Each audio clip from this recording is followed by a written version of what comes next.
Yep. And to your point, Jackie, I'm a fan, and I've seen from that perspective bands that, back in the day when they came out of the gate, they were just on fire and ferocious and seemed like they were giving it all. And then later there's lineup changes and a different attitude and some complacency, if you will, like we're just phoning it in on stage, and I never wanted to ever be that for fans, anyone seeing us, and that's why I put the brakes on.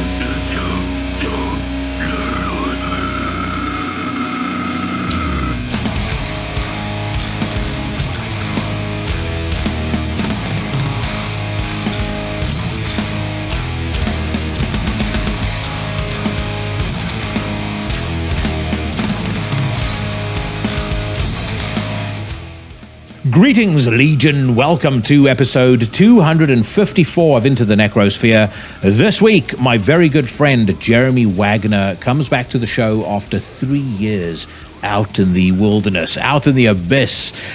Jeremy is the founder and guitarist for the legendary Broken Hope. He is also the founder and guitarist for Earthburner, whose brand new debut was released a couple of weeks ago. It's called Permanent Dawn.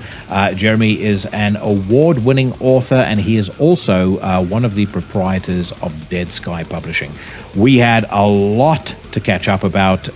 This is a conversation that is probably the perfect way to cap off what has been a fantastic year for Into the Necrosphere, and it's going to be coming your way in just a few minutes. But first of all, we need to make time for some unsanctioned filth. Nothing is a progressive death metal band out of Melbourne, Australia. Their debut record, The Torture of the Nameless, came out back in 2009. They've got a brand new album due to drop in 2025. We will almost certainly be featuring it on this podcast. But to get you warmed up for that and for the rest of this particular episode, I wanted to play you guys a single they put out in 2023 that I think is absolutely killer. This is a track called Dirge.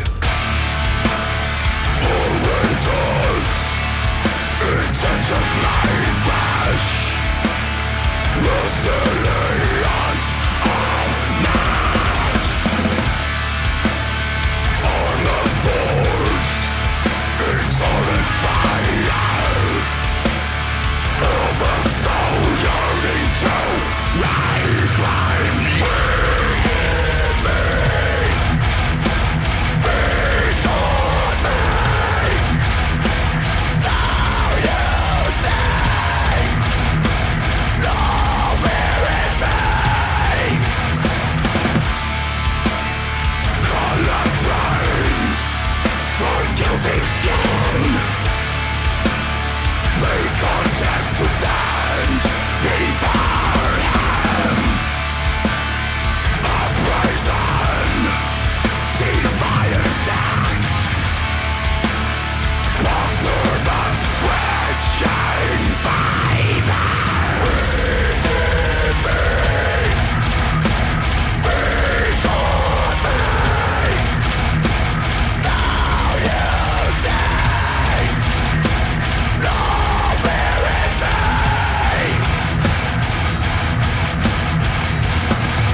Dirge is the name of the song. The band is Nothing, from the mean streets of Melbourne, Australia. Great stuff, and you can check it out right now on Bandcamp.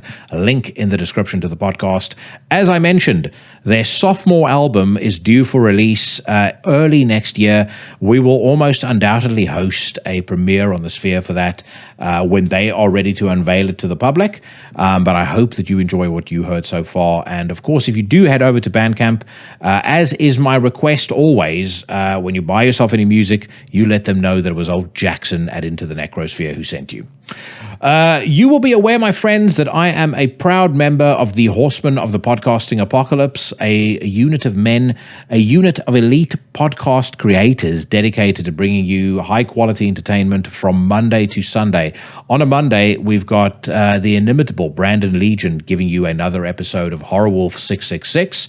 Yours truly casts hexes and slays poses on Into the Necrosphere every Tuesday. This is my last episode for 2024, then I'm wrapping it up for a couple of weeks. I will be back either on January the 21st or the 28th, depending on when I have time to record my first episode for the new year. That first episode is going to be the first of 3 installments of my top 30 of 2024 countdown, the definitive top 30 of 2024 countdown, because unlike some other dubious magazines, poser channels and the like, I actually wait till December the 1st so that everything that was going to come out in 2024 or in a particular year can get released. I can do some proper calibration. This year, of course, the calibration was really, really tough because, there are bands that were in my top 5 releases 5 years ago, haven't necessarily put out anything dreadful in 2024, but they're barely cracking the top 30 this year. That is how how absolutely insane the competition has been this year.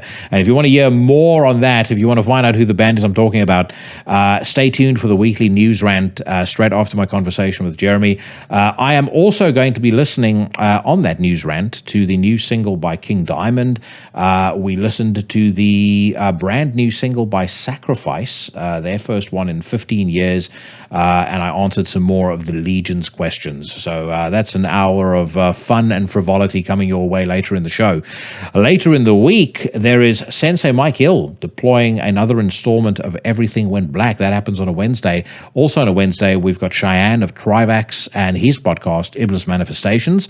Sensei Mike Hill returns on a Thursday with one of my absolute favorite podcasts of the week, Necromaniacs, where he is joined alongside his co-hosts, Sheriff Mike Scondado and Professor Jeff Kashid. And then also on a Thursday, you've got the Reverend, the Sinister Minister, Carl Haikara, taking you on a curated journey down the darkest corridors of the occult, the weird, the arcane, and the esoteric with his podcast, Soul Knocks. As always, my friends, if you're not already subscribed and the spirit moves you to do so, please change that. Leave me a 5-star rating on Spotify. Follow me on the socials. Do all of those great things. And right now, sit back and enjoy as I welcome back to the podcast my very good friend, Jeremy Wagner of Broken Hope and Earthburner. But 3 years, man. It's been way too long. And judging by everything that I've seen you post by way of update on Instagram and things like that, you've got a lot going on. But I think first and foremost, I remember 2003, one Sunday afternoon, you and I were sitting in Nando's in Earl's Court in London. Yeah. And you were telling me about Earthburner over late dinner. And I remember how excited I was about that. So 21 years on, the album is finally unleashed. How does it feel to finally get that out of your system? Because I know obviously it's been gestating for a very long time. It feels great. You're one of a handful of people who knew about Earthburner originally. My original idea for Earthburner back then, when you and I met in person in London way back then, that was hot on the heels of Broken Hope going on hiatus, which started in 2002. So with with Permanent Dawn, the Earthburner album out now, I've been doing a lot of press, and so I give the whole long ass story of Earthburner coming into being. And for the people watching Into the Necrosphere, I'll share that story, and basically I'll try to give you the Reader's Digest version, because I have I start a point and I have a habit of taking the long way around to get back to the point, because I give. Well, Stephen King calls that painting the car. You know, so I basically, in a nutshell, Broken Hope, we released our 5th album, 1999, Grotesque Blessings, and right after that album came out. Well, let me rewind real quick. On that album, that was the first album from the 90s era, Broken Hope, that only like had 3 dudes that were in the original lineup. So it's Joe Thychek, Brian Griffin, and me. And we had a studio drummer and guest bass players for the Grotesque Blessings album, because our bass player had quit to do this active rock band, Soil, who I think over where you're at in the UK, they were pretty popular for a minute. And then our drummer, Ryan, he was out of the picture by 1999 too. So we do the album, and it comes out, and right after it came out, we've got tours booked. And then Joe, our singer, the week we were leaving for tour, out of the blue, he's like, I'm not gonna tour. I'm like, what are you talking about? He's like, no, screw that. This tour is, the way it's booked is half-assed, and you know, he had his reasons, and you know what? He was right. We probably shouldn't have done that. It was a North American tour, and it wasn't booked properly, and you know, just unfortunately, I'm the type of person who is like, the show must go on. So I quickly got a replacement singer that week to fill in, and that's like one of the worst tours I've ever done in my life for Grotesque Blessings. That in 1999, 2000, I'm like just hating life, because it's like Brian Griffin and me with hired hands, and on bass, guitar, and drums, and it just call me old fashioned or naive. I don't know. I believe in band chemistry and a band of brothers, and that's what I was used to. And having hired guns, and I call them hired guns because they said, yeah, well, we love to tour with Broken Hope, but we need to be paid this much and blah, blah, blah. So it was like, you know, I get it. People need to get paid. That's a no-brainer. But the chemistry wasn't there. So I did that tour. So aside from not having the original lineup, which meant a lot to me, there was, but again, it was just a poorly booked tour. So I'm like, over time, started to think like we needed to have a real lineup again. I can't do this because the hired guns kept changing. We did our last tour for that album in Europe, which is really a great tour. Actually, it was way better than North America, and had a lot of fun. It was just a fun tour, but again, it was a bunch of new guys on that tour with Brian Griffin and me, and Scott Creekmore, the guy who filled in on vocals, who actually is our studio engineer. He worked on the last Broken Hope album, Mutilated, Assimilated, and he mixed and engineered the Earthburner album. And he's one of my closest friends. He stuck throughout that whole saga of Joe leaving and filling in, and did North America and Europe. But anyway, I mention all that, Jackie, because me being so not thrilled with Broken Hope. But I'm like, I want to do something different. I want to put the brakes on Broken Hope until we got a real lineup. Didn't know it would take 10 years to get to that point, but that's what happened. So my passion for grindcore was something I wanted to pursue. When I talk about my passion for grindcore, again, with all the press I've been doing, I worship Terrorizer's World Downfall album. So I was a teenager, 19 years old. I was in New York for a death metal festival. So I drove from Chicago to upstate New York and then New York City to meet friends out there. And there's a legendary record store. I don't know if it's still around, but it was called Slip Disc Records in Valley Stream, New York. And during that time, late 80s, Earache Records were not distributed yet in the United States. Everything from Earache was imports. So when I go to certain record stores in the import bin, I'd see all these great bands, and not just Earache either, Peaceville Records and other stuff. It's sort of like I got the first Paradise Lost album that I worship, and Joe, our singer, worshipped as well. I actually had Paradise Lost demo that I got from Ross Stolen of Immolation, who I'd been friends with since we were 18, and tape trading and stuff. So I'd go in the bin and I'd see bands like, Carcass here. And the one day I went into Valley Stream Records on this death metal jaunt in 89.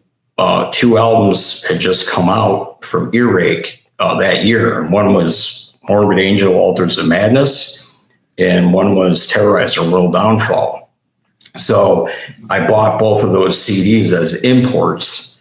And back then at 19, I barely had a pot to piss in. That was a lot of money to pay for import CDs, for a lot of money. And both those albums changed my life. And what I discovered is what we all know now is like,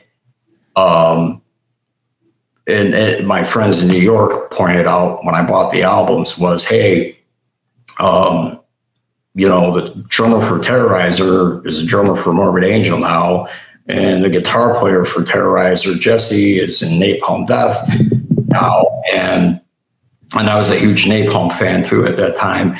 So basically, I got those CDs. Altars of Madness is among my favorite death metal albums of all time. So there's that, and then Terrorizer blew me away like no other band before, but in that style, whether it's Napalm Death, Repulsion, grind bands at the time that I loved. That album just turned me on my head, and needless to say, like Pete Sandoval's drumming and whatnot. I'm a guitar player, but drummers can influence me. And mind you, Broken Hope had just formed in '88, so we didn't even have an album out yet. So those albums like lit a fire under my ass with like incorporating certain grindcore parts into the elements of Broken Hope, if you will. You know what I mean? Yeah. Yeah. But that said, I'm like worship that World Downfall album so much that I'm like, I want to do something like that, where it's like Slayer's Rain and Blood. You got an album that's under 30 minutes, pure intensity, and no fucking around. It's just like these doses of savagery and speed and everything. I just love that. And Broken Hope's a different animal. We got 5 guys that are weaving together layers, longer songs. You know, we got some blast parts, we've got very moody songs, you got sludgy parts and stuff. I did want to do something that was just straight, unadulterated, grinding, no fucking around, boom stuff. So, that said, when I really got motivated during that what I call troublesome time of Grotesque Blessings era, Broken Hope, I'm like, I'm going to start this side project and I called it Earthburner, because we had a song in Grotesque Blessings called Earthburner, 2 words, Earthburner. I'm like, I'm going to take that title as 1 word, Earthburner. That'll be the name of my grind project. And it just so happened I'd done an interview for that album at that time, and I mentioned it was, I believe, Metal Maniacs magazine from back in the day here in the States, and I was asked something like, "What are you doing now outside of Broken Hope or something?" And I mentioned, "Well, I'm writing a lot of horror stories on the side, and I've got a project called Earthburner that I'm trying to get off the ground." And then after that interview was published, mind you, this is in the old days, Old Man Wagner with Broken Hope P.O. Box fan club address people would send mail into. A lot of fans would write and ask about when is Earthburner coming out, or when we did the tour in 2001 in Europe that I mentioned, fans overseas were like, "Oh, what's up with this Earthburner thing?" And I said, "I'm trying to get off the ground, and it's grindcore, and it's I made no bones about it. I'm like, it's like pure terrorizer, world downfall worship, and give credit where credit's due." And I just got these songs I'm writing, and I had been writing songs, and I had a drummer, and we just were working on that. So 2002, officially put the brakes on Broken Hope because of the reasons I mentioned. And I figured until we get a solid lineup that I'm happy with and that Brian Griffin's happy with, that's it. Broken Hope's done until that happens. And my plan was to dive right into Earthburner. So what happened is I'm writing songs. I've got a drummer, no full lineup for Earthburner, the words on the street, if you will. And then out of the blue, a group of friends, Scott Creekmore, who I mentioned sang for Broken Hope as the fill-in vocalist. He's actually a drummer and great studio guy, and some other mutual friends.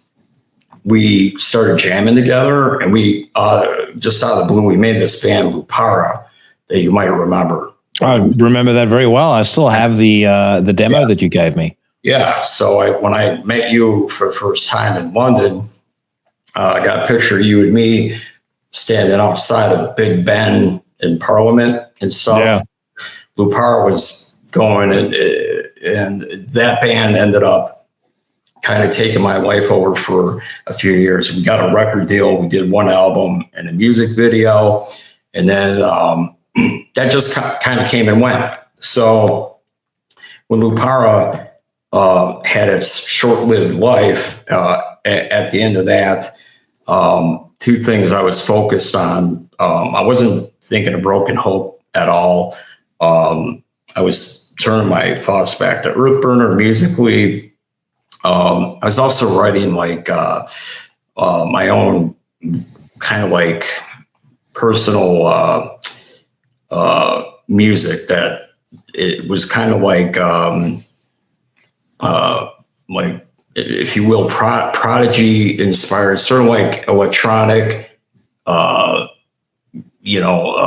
beats, but with real heavy guitars. And I was doing that for fun and just staying busy musically. But my main goal is like Earthburner will come back.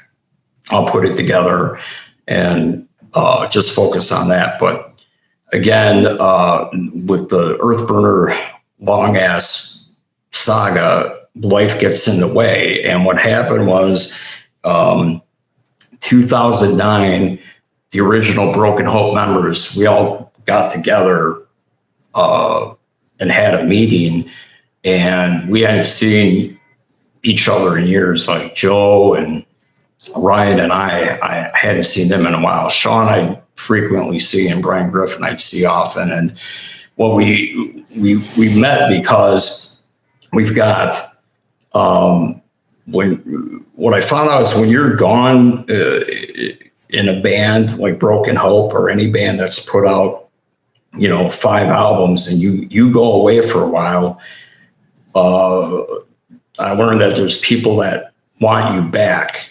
Yeah, the level of affection increases retrospectively. Yeah, retrospectively. And one part of it, Jackie, is the old fans miss Broken Hope who got to see us back in the day. And then there's new fans that got turned on to Broken Hope and never got a chance to see us or anything. And during that time off, again, back to the old fan club PO box, between letters that were handwritten and, the modern age of email and stuff, I'd hear from promoters and fans everywhere saying, please bring Broken Hope back, and all this stuff. And that meant a lot to me. Like, that made me really want to do Broken Hope. Because Broken Hope's my baby. And I formed it in '88 and named the band. It was like Joe, Ryan, and me were the founding fathers of Broken Hope. And Broken Hope, like the name itself, came from a poem I wrote in high school called Broken Hope, or there was a line Broken Hope in there. And we were like choosing band names, Joe, Ryan, and I. And it was kind of like Paradise Lost, that first album. Like, you hear the name Paradise Lost back in the day, and you're like, that doesn't sound like typical death metal band name. Like Destroyed Innards, or, Eviscerated Cunt, or whatever. Emulsified Testicle. Yeah. It's like, wow, that name, you hear the name and you wouldn't know if you never heard them before, you wouldn't know what to expect. And then when you hear the music, it's like that name, the band name, now has even greater weight. Like, wow, that's a heavy fucking name with the music. So our mentality was Broken Hope wasn't a typical band name, and that's how we started. So anyway, point of that, mentioning all that, is Broken Hope was my baby. All right. So it meant everything to me. But again, I'm all about quality and having the right chemistry and the right people to do the job. So after several years of hearing from people wanting Broken Hope back, the other guys in the band, the OG lineup, they were hearing the same stuff that I was, and we just all reconnected and had a meeting like, hey, we could really bring Broken Hope back in a bigger way. A lot's changed over the years with death metal, and if we could do this with the original lineup, we could really stay busy and maybe do another album and at least give fans and promoters what they wanted. So that would have been around 2009. So we were talking about that, and relevant to Earthburner.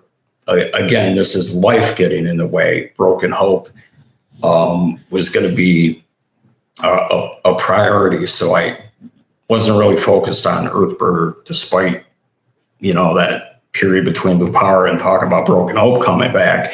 Again, I didn't get it off the ground. And then in 2010, unfortunately, Joe Thychett killed himself. So when that happened, I'm like, Broken Hope, that will never happen. We're not going to do it. All our plans and grand ideas, you know, with Joe gone, that, you know, just took the wind out of our sails, you know, and it was like, I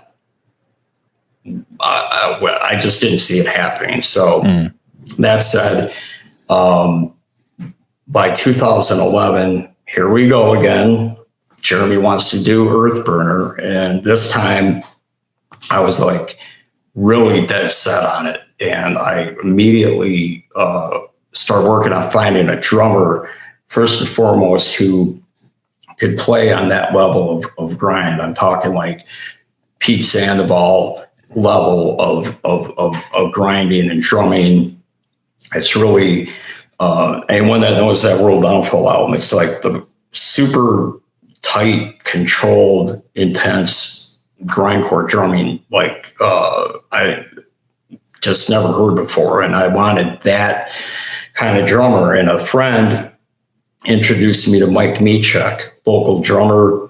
He was a kid at the time, and said, yeah, this kid is into, you know, Terrorizer, grindcore, death metal, and he can play like any, you know, Morbid Angel song on drums. He could play any Terrorizer song. He's on that level. And I was skeptical because this Mike was like just graduated high school. And I'm like, you know, I was a kid, have these kinds of skills. And when I say kid, like to this day, I still refer to him as a kid. He likes to bust my balls and remind me that he was born 3 months after Swamp to Gore, our first album, came out. So he's like, I'm like, this kid can play this. But sure enough, when we started jamming, I had two things: Earthburner songs recorded to a click track,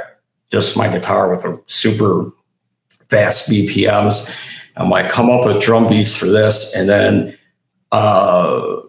as a audition, in addition to the Earthburner demo stuff, I selected Broken Hope songs for him to learn, just to see where his skill level was. And he came in and he played all this stuff. Like, which songs did you give him to learn, just out of interest? Yeah, I gave him like for Broken Hope, off the top of my head, Gorehog, The Dead Half, Grindbox, Dilation, Extraction, Siamese Screams, and The Cloning. So those are songs that certain songs. Some of those songs are really just extreme in nature. Others, like Siamese Screams, are more technical. And with all that, it was I thought a good mix of songs for a drummer to have. I was about to say, it's a wide array of testing his skills at doing different things. And it's not just blasting. It's, you kind of want to get a sense of his groove, his timing, all that sort of thing as well.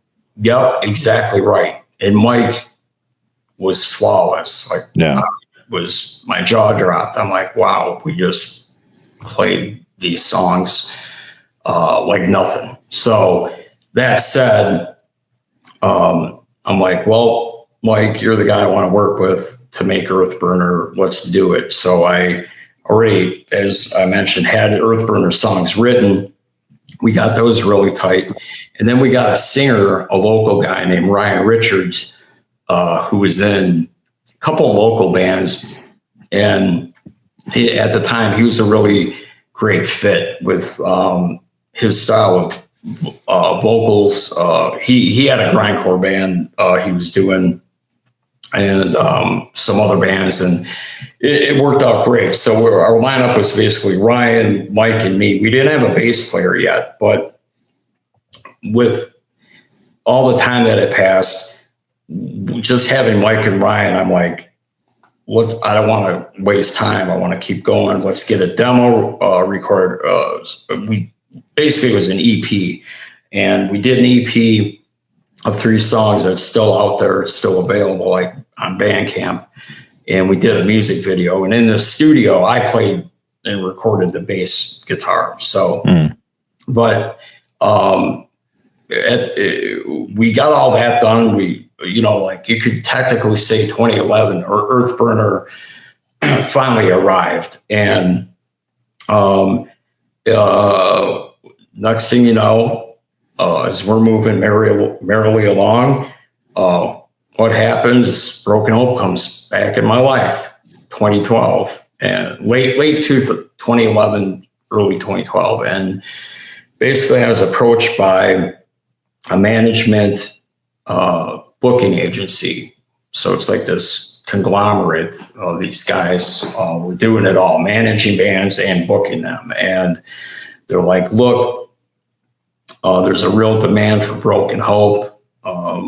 We see it all over the world, like personally talking to promoters, fans, and blah, blah, blah. And, they're telling me what I already knew. Like I knew there was people that wanted Broken Hope to come back, but my whole point of not doing it was having a solid lineup. So during those discussions, these guys said, well, we'll help you with that.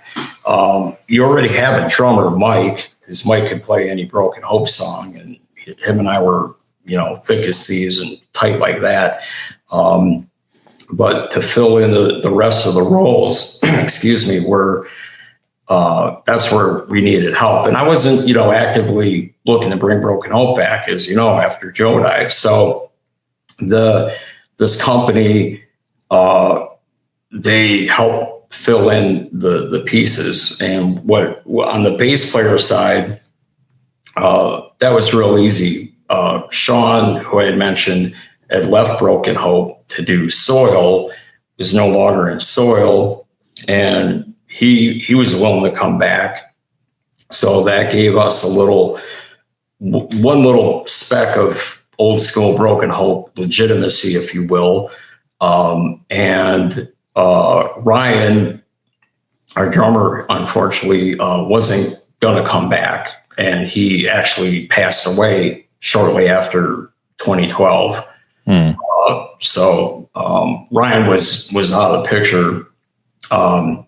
That's why, with all due respect to Ryan, I mean, I already had Mike in place as it was, and we're just going to keep Mike. But when it came to vocals and lead guitar, I reached out to Brian Griffin, our original lead guitar player. And Brian, by this point, after all these years had passed, he'd become this amazing, legendary front of house sound man. And he had started doing sound back in the day for, I think, one of the last tours Death ever did, actually, the band Death. He did sound on a tour for them. And the next thing you know, he's doing Meshuggah, Soil work, on. And then he's got this gig doing sound and tour management for Lamb of God. And that turned into a full-time career, just him and Lamb of God. So when I reached out to him, Brian was like, I'm so busy doing my job with Lamb of God, I just can't commit to it. But Brian was really great. He was supportive. He's like, dude, you should do it. You got this opportunity to do Broken Hope with the right people, make it happen. So from there, Sean, the bass player, he's like, I have a lead guitar player who knows all the Broken Hope stuff. He's really good. If you want to try him out, you, Mike, and I can jam and see what you think. So we jammed with this guy, Chuck, and he turned out to be right on the money. He could play it all, and we had a lead guitar player. Then it was the vocalist. You can't fill Joe Thychek's shoes. But whoever's going to be a front man for Broken Hope has to have that guttural style of vocals like Joe did. He's like, and I'm not saying this being biased because I love Joe, but Joe, in my opinion, is the guy who really created and honed what we know as guttural vocal style. By Balls of Repugnance, our second album, he was on a mission to be the sickest death metal vocalist ever. And that meant reaching deep down and being super guttural and all that stuff. And he had a imposing presence too on stage. If anyone ever saw Broken Hope back in the old days, or go on YouTube and watch Broken Hope videos with Joe, he was an intimidating figure with his build, his beard, and his vocal style. So it's like, imagine like Alice in Chains now trying to replace, Lane Staley or whatever, you know what I mean? Like, want someone that's going to be on the mark. So we talked to a number of vocalists and ended up getting really lucky in finding Damian Lesky from Gorgasm. We're lucky because one, Damian's got a really sick guttural death metal voice. His style is right up there with Joe and Broken Hope. Also, he was the local Chicagoland area guy. It wasn't like some guy, on the other side of the world that we'd have to fly in and, be part of the band. And so out of like 4 or 5 guys that we tried out and talked to, Damian just fit perfectly. Vocals, that style of vocals and sounding like Joe best as possible was paramount. But then, there's these funny bonuses. The guy's got that Joe attitude and build. He's an intimidating guy. And it was like, for me personally, it felt like this is the closest I'll ever get to Joe. He has, sorry to interrupt, but he has got such a great stage presence. I've seen you guys live with him twice now. The first time, the first time still stands out to me. I've said that to you before when you guys were supporting Cattle Decapitation. Oh, yeah. Hands down, one of the Underworld, right? Yeah. Yeah. Easily one of the best death metal performances I have ever seen in my life. I mean, it's not even close. Like I like Cattle Decapitation, but I felt genuinely sorry for them having to follow what you guys did that night. It was incredible. And even that show that you guys played in London later on, where you met Paige for the first time. Yes. I mean, the venue was shit, but the performance was absolutely on point from start to finish. And as I said, I love the way he carries himself on stage. He's got like all the qualities that I prize in a good frontman: the look, the vocals, he's got the rough and tumble, all of that sort of stuff. I have so much time and so much respect for him, but actually not just as a frontman, as a man as well. I love that he works with animals. Right. Having met him, I just think he's one of the nicest guys. And I'm sure you would say this too, but I mean, I think you really lucked out getting him into Brooklyn. And it's like for me personally, all the boxes were checked off. Yeah, Damian, from everything he said, the way he could deliver the vocals, and again his stage presence, and then. Again, my old-fashioned desire to have, chemistry with bandmates. There's just, when I say old-fashioned and that chemistry, a lot of bands that are out there, there's like one original member, and every cycle there's new people, and that person is like the face of the band. And for me, Broken Hope's not the Jeremy Wagner show. It's supposed to be 5 guys that are passionate about this music, professional, and get along. And it's not easy to be in a band that have those personalities. But you're right. Yeah. I lucked out on every level with Damian, and then. When we had that lineup, when we got Damian and we had our lineup, and then we officially came back. We announced Broken Hope are back, and we immediately went on tour with Obituary as direct support. And since then, 2 studio albums, 1 live album, two live concert DVDs, and even a 25th anniversary documentary DVD. And basically, what's funny about time flies, as everyone says. I mean, we were gone 10 years, and now we've been back 14.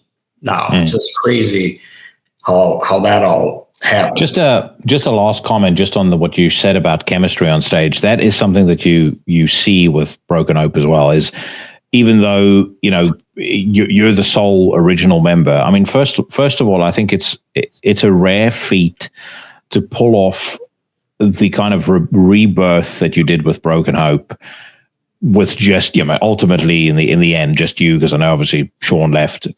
So that's something. But the other thing is, with a lot of bands, they come across, when you look at them, and even when you speak to them, as I've done, they're really colleagues. They're not bandmates. And when you see Broken Hope on stage, I think part of what makes the show so great is that the synergy that you guys have, and the camaraderie that you have as a band, that energy just comes flying off the stage right at you.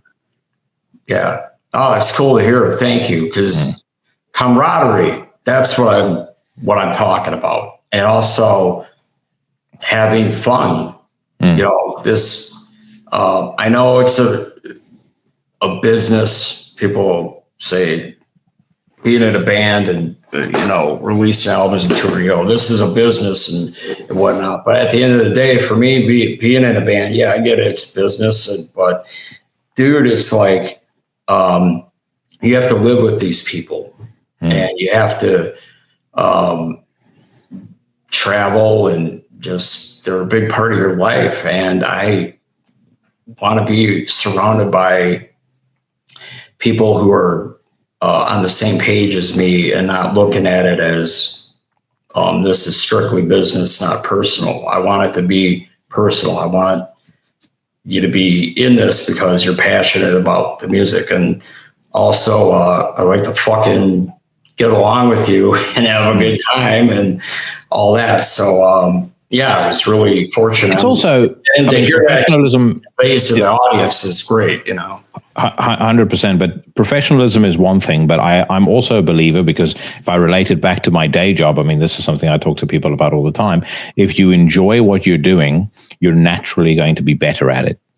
So if you can have the wrap of professionalism around your approach to a band and your approach to music, great.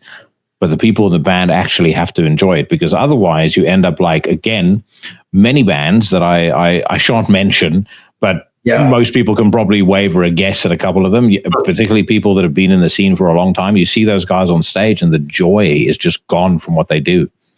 You can tell that they don't enjoy being up there on stage.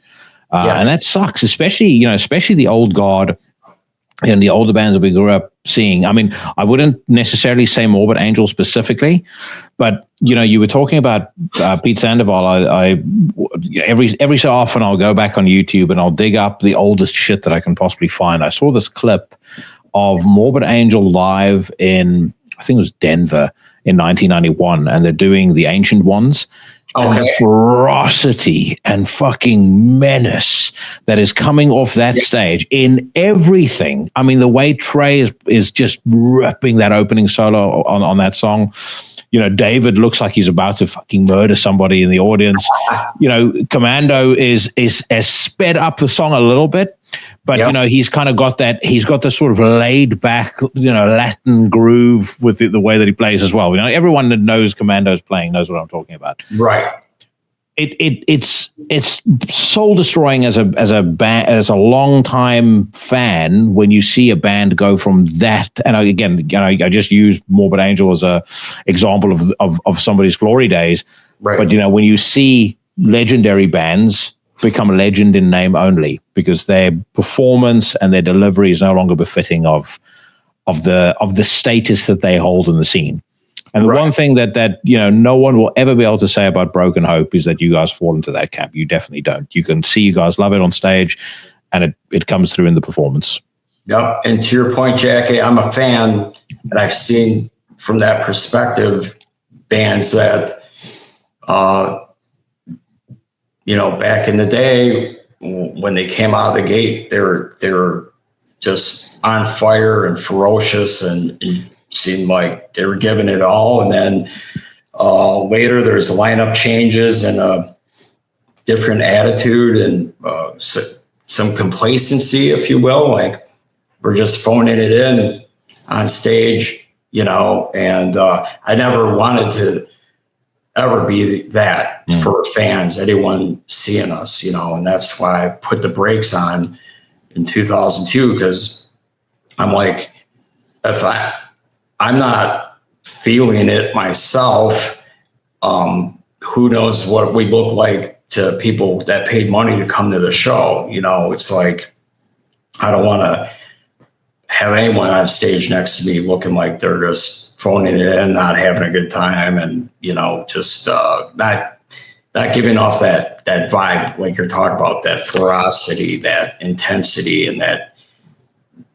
passion, if you will, of from the band being on stage. It's unfortunate to see it go south, and I just don't want to go south. So I know that's why you also scale back the number of shows that you play with Broken Hope, because it's not a band thing necessarily. It's more of an industry thing. And, I kind of smiled when you mentioned about being a soldier, because I've seen firsthand on 3 occasions you being put in situations when it comes to booking and when it comes to the way that a tour is managed, or the way that even just a single show is managed.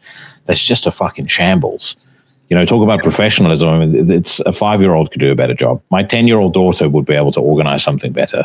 and then to have to kind of put on a stress, put your game face on and get on stage. I mean, and again, I know you've got the audience that's motivating you, but we're all human beings at the end of the day. If I'm pissed off, I'm pissed off. It's hard to bury that resentment and that, irritation at what you have to deal with at the back end. Long enough to be able to put on a show where, you're giving it 100%. Yeah. And you're the first person I've ever talked to in an interview that actually has mentioned that observation, because you saw that, like particularly that one London show where, we do everything the right way. We advance the show, make sure everything is sent ahead of time, from our stage plot to our writer, to just the courtesy too, to what the promoter will be rolling in here. So can you tell us what time load it is, and show time in the day sheet? And when you play a gig where you're doing everything professionally, and you're like me, who's basically the tour manager, travel agent, babysitter, taking care of everything for Broken Hope, to have a promoter really not give you the info that you need. I mean, as simple as load in time or whatever, and sound check time and all that. Behind the scenes, again, you're talking about, you've seen it, and me being in the band, but also playing this other role, dealing with all the business, that takes the fun out of it for me, dealing with people like that. So you're right, sucking it up and maybe being pissed all day with the way things are going at the venue and who you're working with running the show.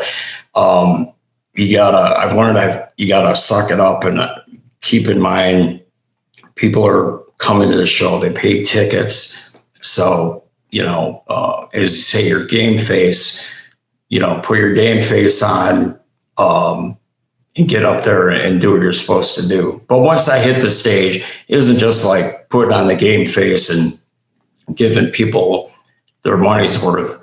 As soon as the first song kicks off, all that bullshit I had to deal with goes out the window, and I'm legitimately up there and I'm having fun, Yeah. And that's what is important to me, making sure that the show is great for the fans and that everyone on stage is having a good time, and we make lemonade out of lemons, man. We've had through numerous times, where and life tosses you chicken shit, make chicken salad.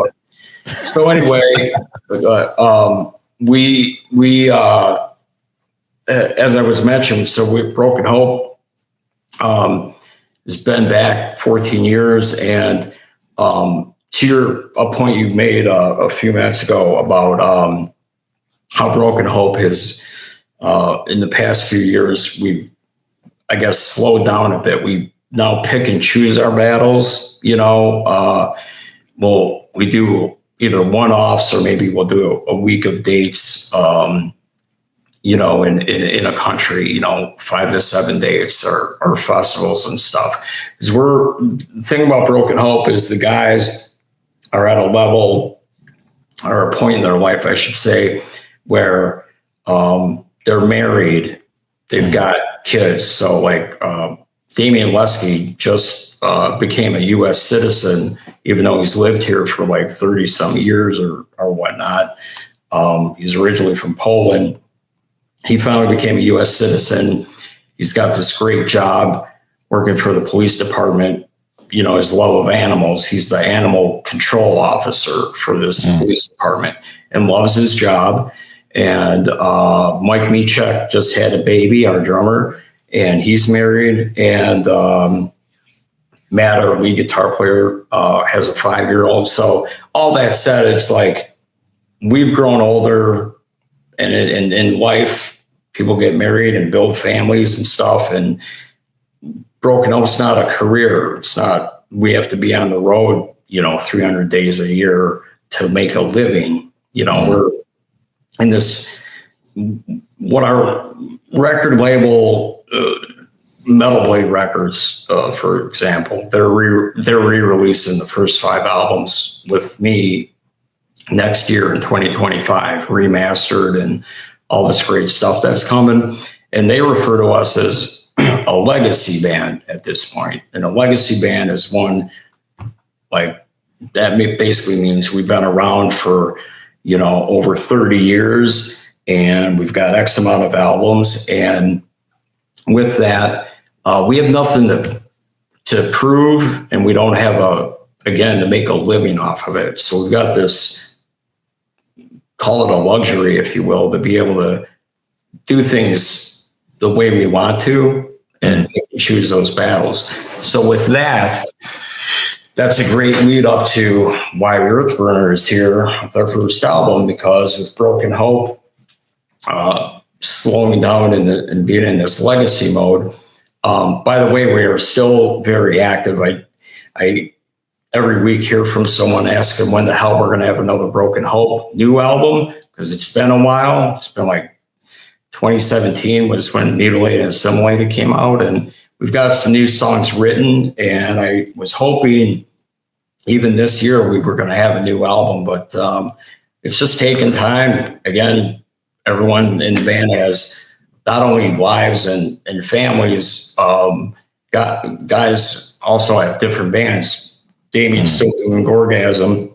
He's busy with that. So it's sort of like George R.R. Martin, the author, Game of Thrones. When's your next book going to come out for Game of Thrones? And he's like, it'll come out when I'm ready. So that's kind of like that when Broken Hope's album. But you're a busy man as well, obviously, with your writing. Yeah. You've got Dead Sky Publishing, documentary maker. We'll talk about all of that stuff in a little bit. But I mean, it's not like you're sitting home idle. No, going, I've got like 9 irons in the fire, and 2025's got a lot of things coming out of Wagner world for sure. But Earthburner, where that fits in now is last year in 2023, as we were, Broken Hope was doing a show here and there and seeing what else what our other plans were. Again, writing broken help riffs on the side. It's really crazy, Jackie, the way things happen with Earthburner and the Permanent Dawn album that's out now. It was around April, I think, 2023. I'm talking to Mike, my drummer, about doing Earthburner. And then my stepson, Tyler, who's a bass player, and he's in a grindcore band called Glory Hole Guillotine. And Tyler, he's like a walking metal encyclopedia. His tastes in metal and what he loves are eclectic across the board. Someone from every genre of metal, there's someone he likes. For example, he's sort of like, he just turned 30. He's like this young guy with an old soul. For example, his favorite band's Iron Maiden. So when he was turned 18, he was legally able to get his first tattoo. On his left arm is a half sleeve of Eddie from Killers. But he's also a guy who's got his finger on the pulse of extreme music that he likes. And he's the one who turned me on to like the grind band Crippled Bastards from Italy. And he turned me on to these two bands from Ohio years ago who just had demos out. One was called Sanguisugabog, one's called 200 Stab Wounds. And now those guys are both those bands are signed and blowing up. So Tyler, with his knowledge and passion for, especially for the music that I do, grindcore and death metal, he knows more bands in those genres than I do now. Like, he turns me on to bands constantly. He'll text me, check this out. That said, he's also such a sick bass player. And with his band Glory Hole Guillotine, I've seen them live numerous times. I know how far he's come as a musician, and I knew that he would love to do a grindcore band outside of his band. And what it just happened, what I call or sort of like organic brutality. There's a guy, I can't take credit for that term. There's a guy in Norway I just did an interview with named Stig, a friend of mine, and he summed up Earthburner's coming together as organic brutality. And that's what happened. Went from Mike and I in April 2023 saying, let's do a Earthburner album, because I had an Ellsworth material written, and let's talk to Tyler about playing bass. And that very week, Jackie, that Mike, Tyler, and I met about doing Earthburner, and, asking Tyler, just want to be clear, would you want to do Earthburner? If your old stepdad here and Mike, let's do it. And he's like, dude, I'm in, I'd love to do it. And I swear, like, within 24 hours, I get a call from Tyler, and he's like, you won't believe this. My buddy Devin from Sanguisugabog, who, again, Tyler turned me on to them when they were Sanguisugabog were a demo band. They've been friends ever since. He, out of the blue, called Tyler, swear to God, he knew nothing about us talking about Earthburner, and he called, he was off the road, and said, hey, is your stepdad gonna ever do anything with that Earthburner project? Because I got the EP from 2011, and that shit is sick, and I'd love to do a grindcore band. And then Tyler's like, well, it's really funny you called, because just so what happens. So then I talked to Devin on the phone. I'm like, dude, what I'm telling you and your audience right now, it's like, dude, you won't believe it, but we're talking about bringing Earthburner back. We were just talking, we just need to find a singer. You call Tyler out of the blue. are you serious? Would you want to be in this thing? Because I love Devin's vocals. And he said, fuck yeah, I'm in. And I'm like, how long are you off the road for? He's like, well, only a few days, and then I'll be back in summer. I'm off the road for a while in summer. So my immediate knee-jerk reaction was, if I'm going to do it, I'm going to do it now. Like, this lit a fire under my ass in a big way. And what I did, Jackie, was immediately booked studio time here. I'm down in Miami Beach right now. So I booked studio time, a studio here in Miami called Criteria Recording Studios. And I worked it out. So that, again, that's, mind you, it's April 2023. I'm going to book the studio time for now to get the music done.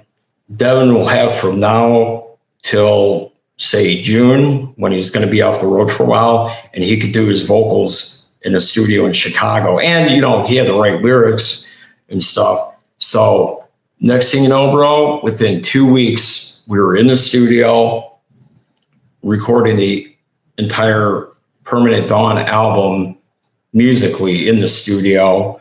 And then in June, Devin's off the road, and we had him come up with Mitch Harris from Napalm Death to do the vocals. So by then, Devin had his lyrics and everything and was ready to go. So between April and June 2023, the album happened. And when I say happened, that's the recording, mixing, mastering. I think all of it was done by August. Plus, you know, we had some guest vocalists on a couple songs and stuff. But it just like went from this band that was always put to the side to all of a sudden we have a solid lineup, and we recorded an album within weeks. It was, you know, weeks and months like that. It happened that quick. And I gotta say, like people talk about, you know, the stars aligning or things happen for a reason or the universe. It's like, I believe Earthburner was never really meant to happen till now. I would not have this lineup if it would have happened in 2002 or 2011. This lineup is the perfect lineup for me personally, as far as the level of musicianship and attitude the guys have, and that, you know, my sensitive side who wants guys who get along and love each other. I have with Earthburner, and I just think it was meant to happen now. It wasn't meant to happen back then. You know what I'm saying? Like, 100%. Other guys would have been in diapers. You know, they couldn't have done a band anyway. You know. So, yeah. Well, I mean, Tyler, when this was conceived, was 9 years old, I think. Yeah. I just a comment on him. I met him. I went out for dinner with you and your wife, like back in 2010, I think.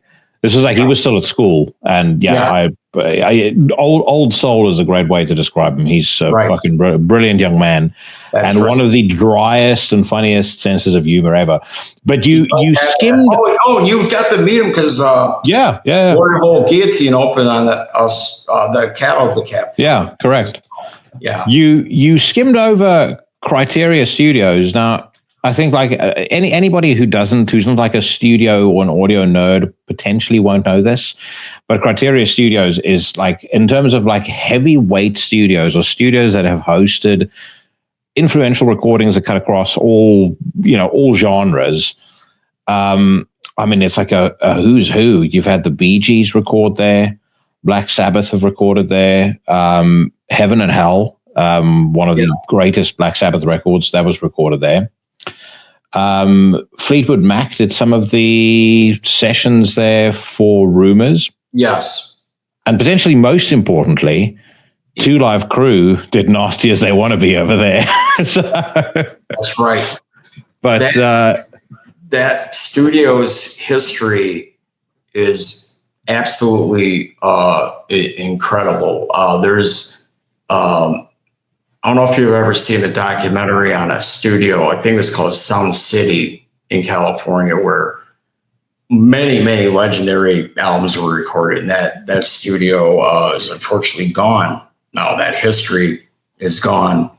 And here in the States, like I use an analogy of Criteria is like the last of the great baseball parks here in the States. You've got Wrigley Field in Chicago that is still here. You got Fenway in Boston, and that's about it. Criteria is a studio that is one of the last, I don't know what else is left out there, maybe Electric Ladyland in New York or something, but Criteria is one of these studios with decades and decades and decades of amazing history, and the artists who recorded there and the albums that came out of there are just unbelievable. And like when we were doing our sessions, I think like not metal related, but like Justin Timberlake was in a room, and some other bigger, hip hop artists, Lil Wayne, God,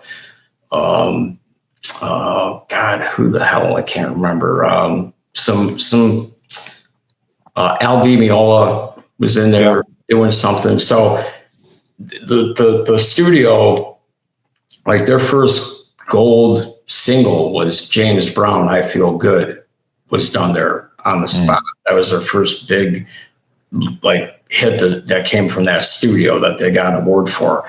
And then from there, everything you just mentioned was done there. And the rooms are labeled with letters A, B, C, D, E, F, G, on and on. So we recorded in Studio C.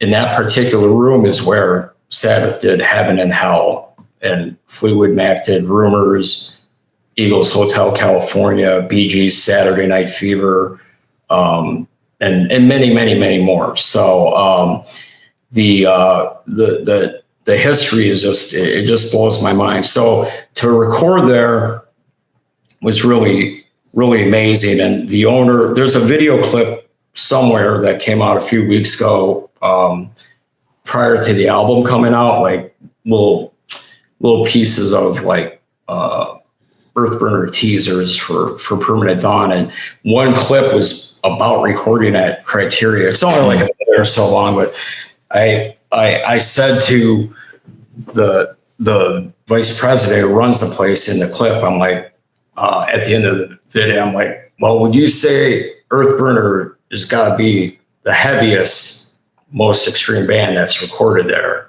And that's extreme could be Two Live Crew too, but he's like, no, he goes, absolutely. You set a benchmark. So I can put a little feather in my cap that Criteria, with all that illustrious epic history, or Earthburner can at least have that little pin of, these guys are definitely recorded the heaviest album. I'm about to say they have never heard anything like that.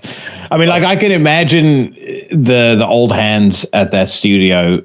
You go from Stevie Nicks to Devin Swank, Mitch Harris screaming his head off. I mean, it's it's quite a leap. Yeah, exactly. Yeah. Dwayne Allman, who did the solo for Layla, Clapton, Derek and the Dominoes, to, my dumbass churning out grindcore and heavy riffs, in the same room. It's like it's just it's cool to be part of that musical history. But the studio, it's important to point out that not only because Criteria is local and it's easy to go down the road and record at Criteria. The thing about it, there's that great history and everything I said.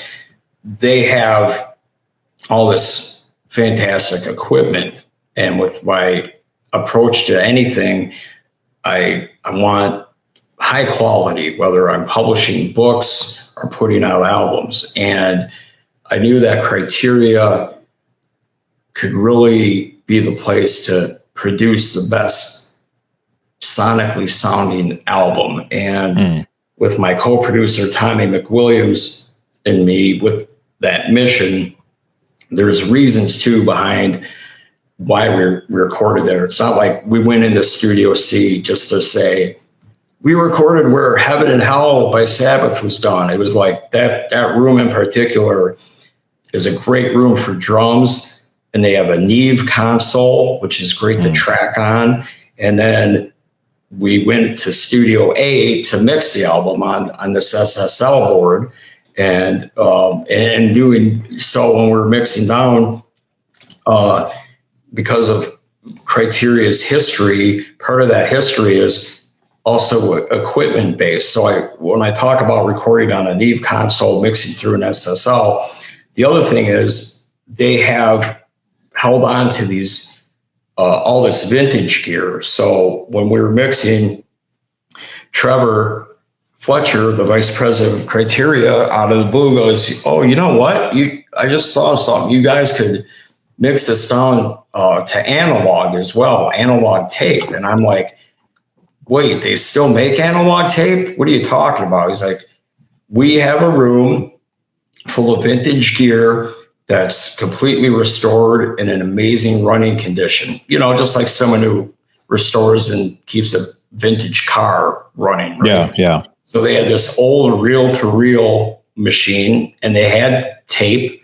And so I took advantage of that too. It was just something that fell in my lap. And so we mixed down digitally and down to analog. So when you get the Earthburner album on vinyl or cassette, which blows my mind, these old formats are coming back. We got cassette tapes again, you know.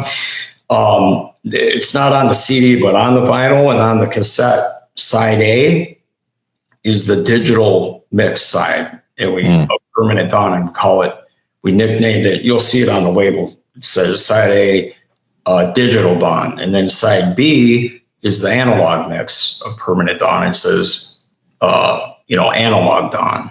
And it's really a cool thing because we have this, it's like Slayer's Rain and Blood. The whole album is on one side, right? So the feedback we've been getting is like, the digital side is really killer and razor sharp, and it cleaves your head right off. And then people give us reports that are like, "I love that analog side. It's still crushing as fuck, but there's like a punchier feel and it's warmer." And that was all a bonus that came out of Criteria. But between the not to bore everyone watching Into The Necrosphere, but with the equipment, the engineers, the whole team and everything, that all made for this album to be the best produced as possible, which was my mission. I was like, I want to deliver an album that'll, I always say an album is eternal. Once it's out there for eternity. And I want to deliver something that sounds sonically effing awesome.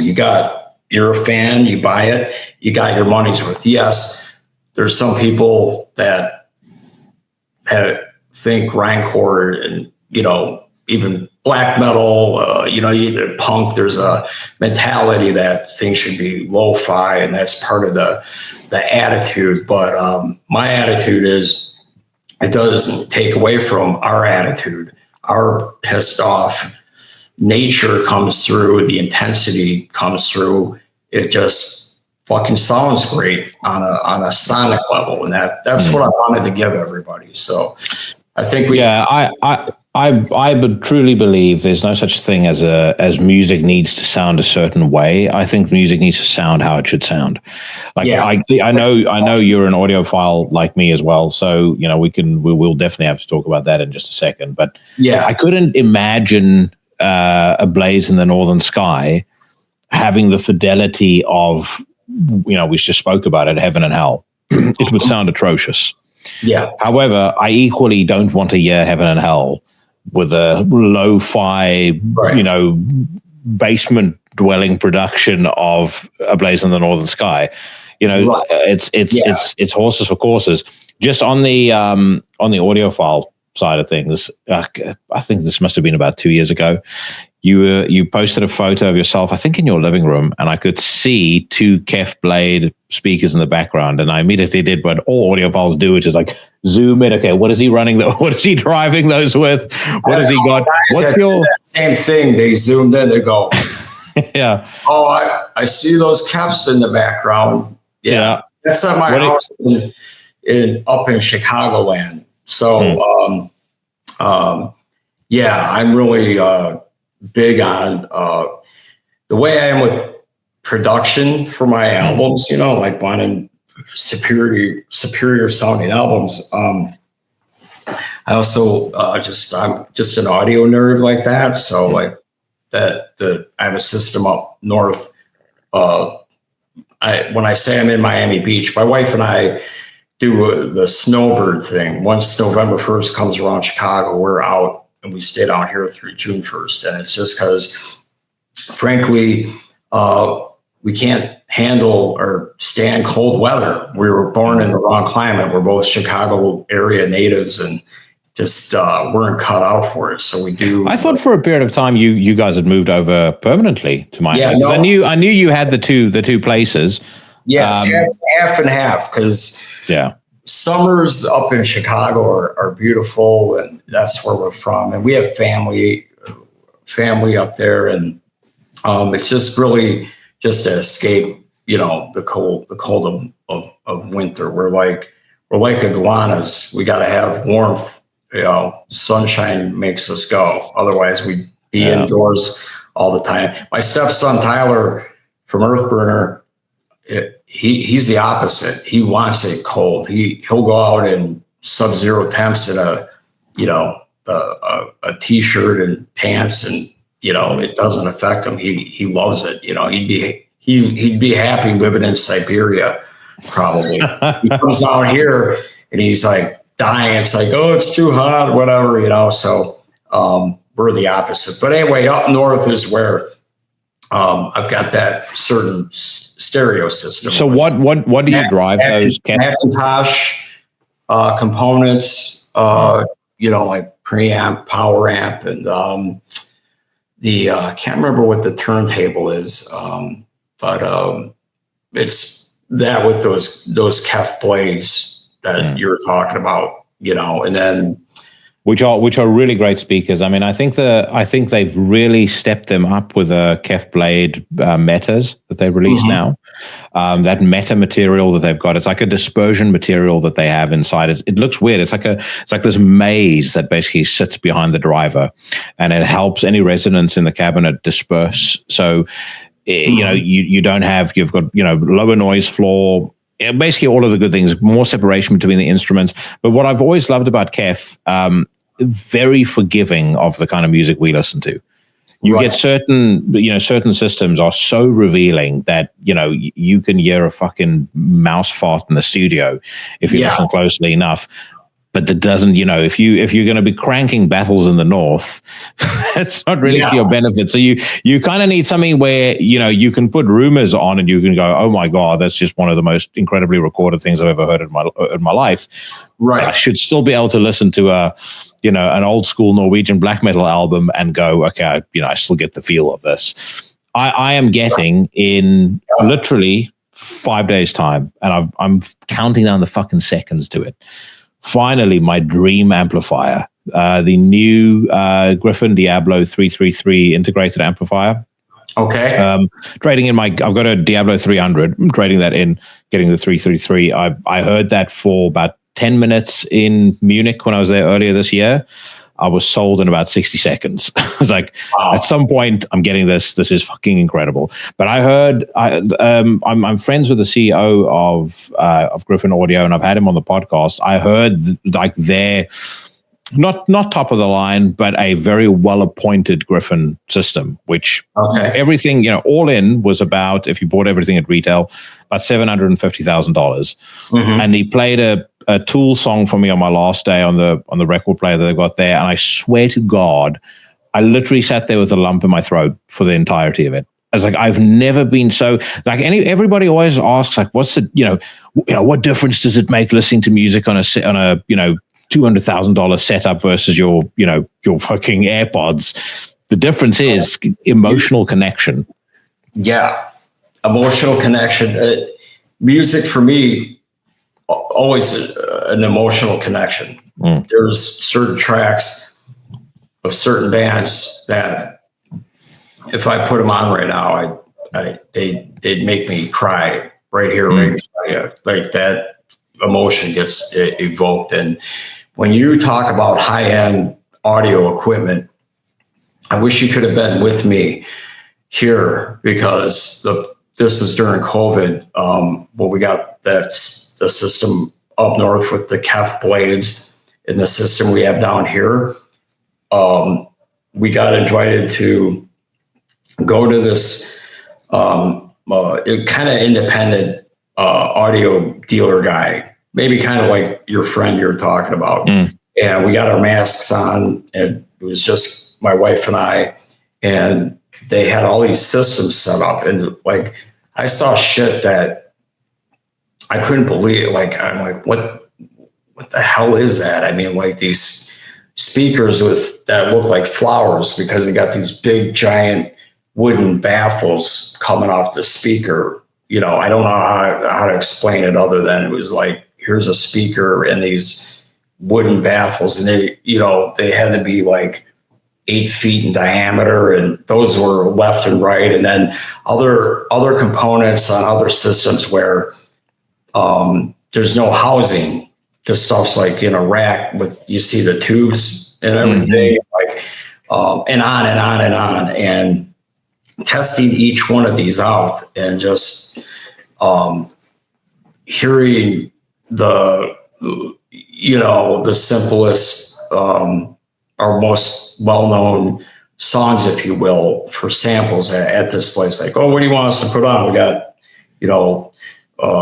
this album, the whatever it is, the Cars, or Judas Priest. It's almost always Dire Straits. And I'm like, holy shit, I'm hearing shit I never even noticed before in these songs. Yeah.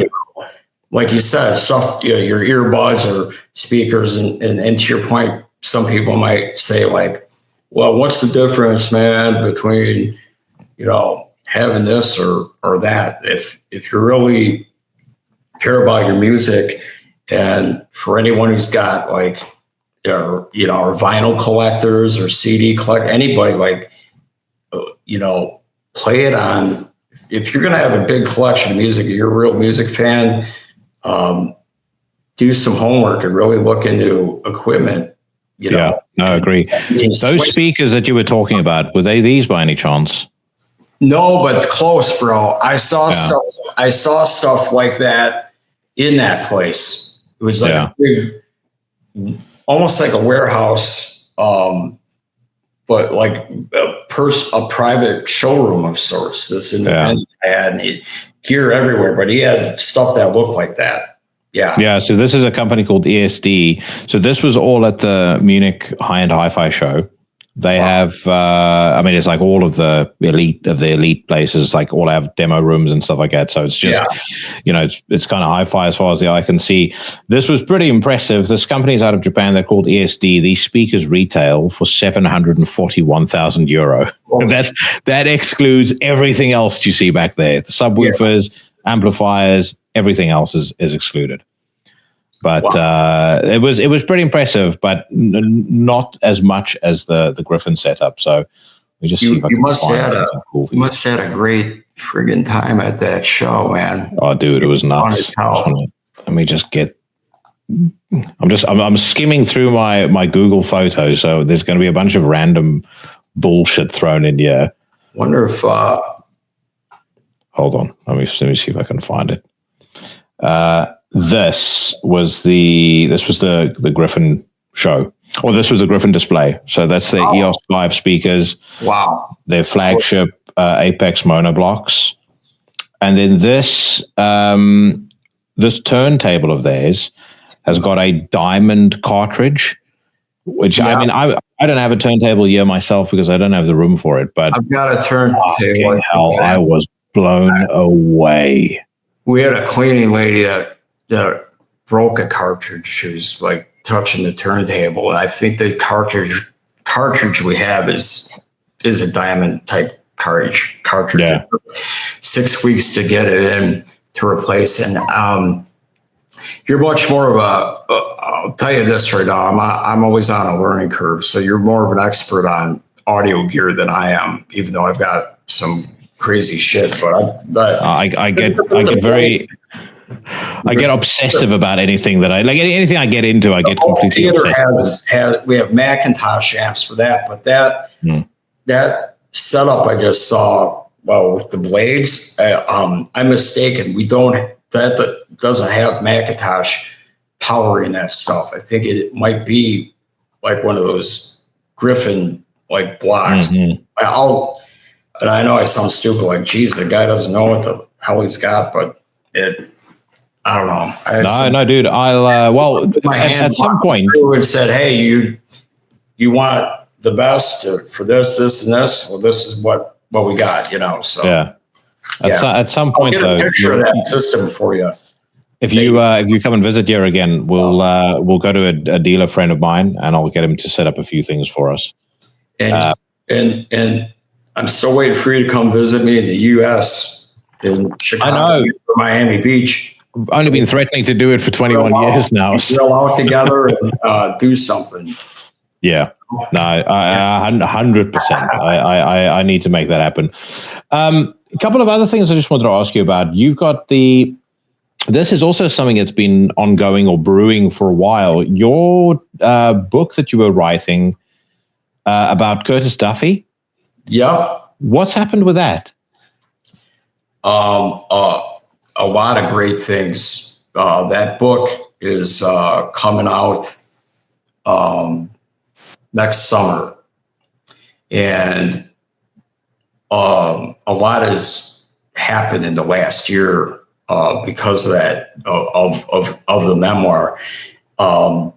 It's something I've been working on that for 4 years, and when I say working on it, it's actually been completed start to finish.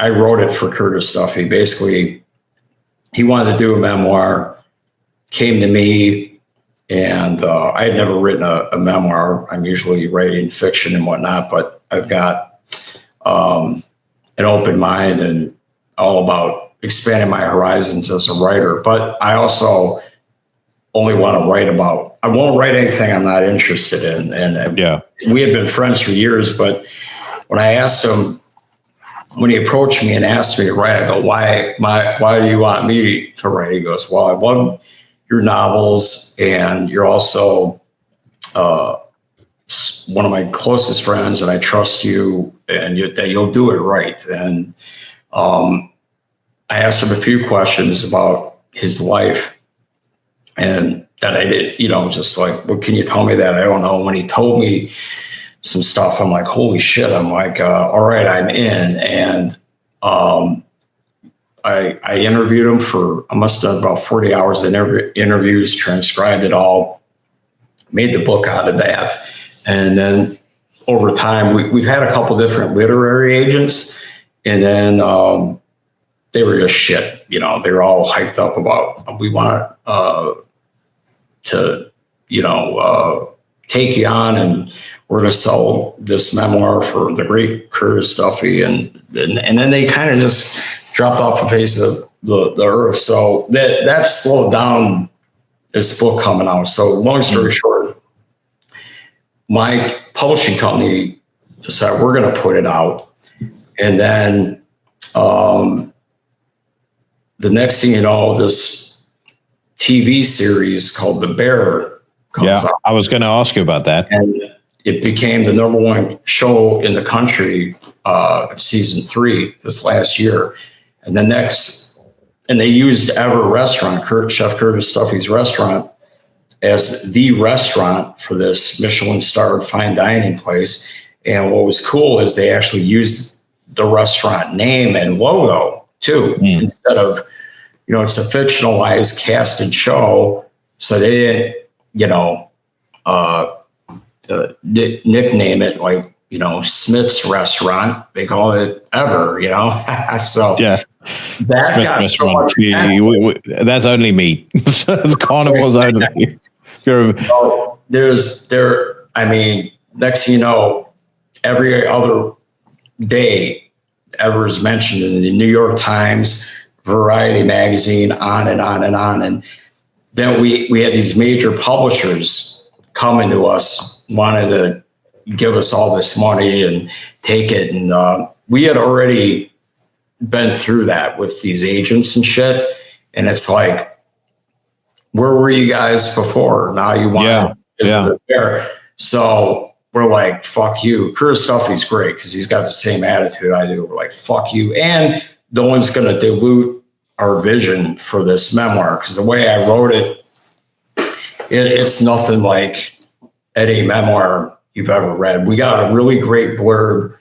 One of our first blurbs for it is from a New York Times bestselling author named Peter Blauner, and he summed it up as Fireproof. That's the name of the memoir by Kurt. It's Sons of Anarchy meets Anthony Bourdain's Kitchen Confidential, because Curtis Stuffy was born and raised basically in this like a Hell's Angels household. His dad was a leader of a bike gang and was very violent, very tumultuous, just traumatic stuff. And then Curtis found he had a love for cooking at a young age, and that you have his culinary journey. And then just as he's starting culinary school, we got a scholarship because he was the best. He's from Ohio. He's the greatest chef, young chef in the Midwest. Starts culinary school, and then his parents are getting a divorce, and his father ends up abducting his mother with a shotgun from her where she worked at a grocery store. Drives home, barricades themselves in the house. There's a 10-hour standoff with police, SWAT teams, and everything, and they die in a murder-suicide. And this is just as he's starting culinary school.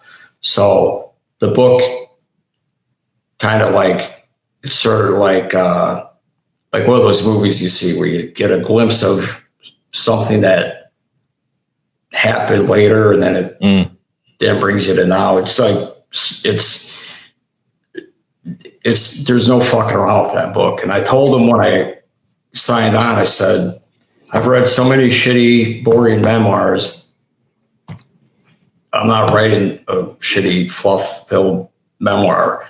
No matter what your status is and whatnot, you got to be brutally honest with everything, from the dark side and good side of the culinary world to all that personal shit that happened to you. And he's like, that's what I want. That was his vision, and he wasn't going to hide anything. So we delivered what I think is a memoir that, whether it's a memoir that there's no chef or celebrity memoir like this. This book is fucking like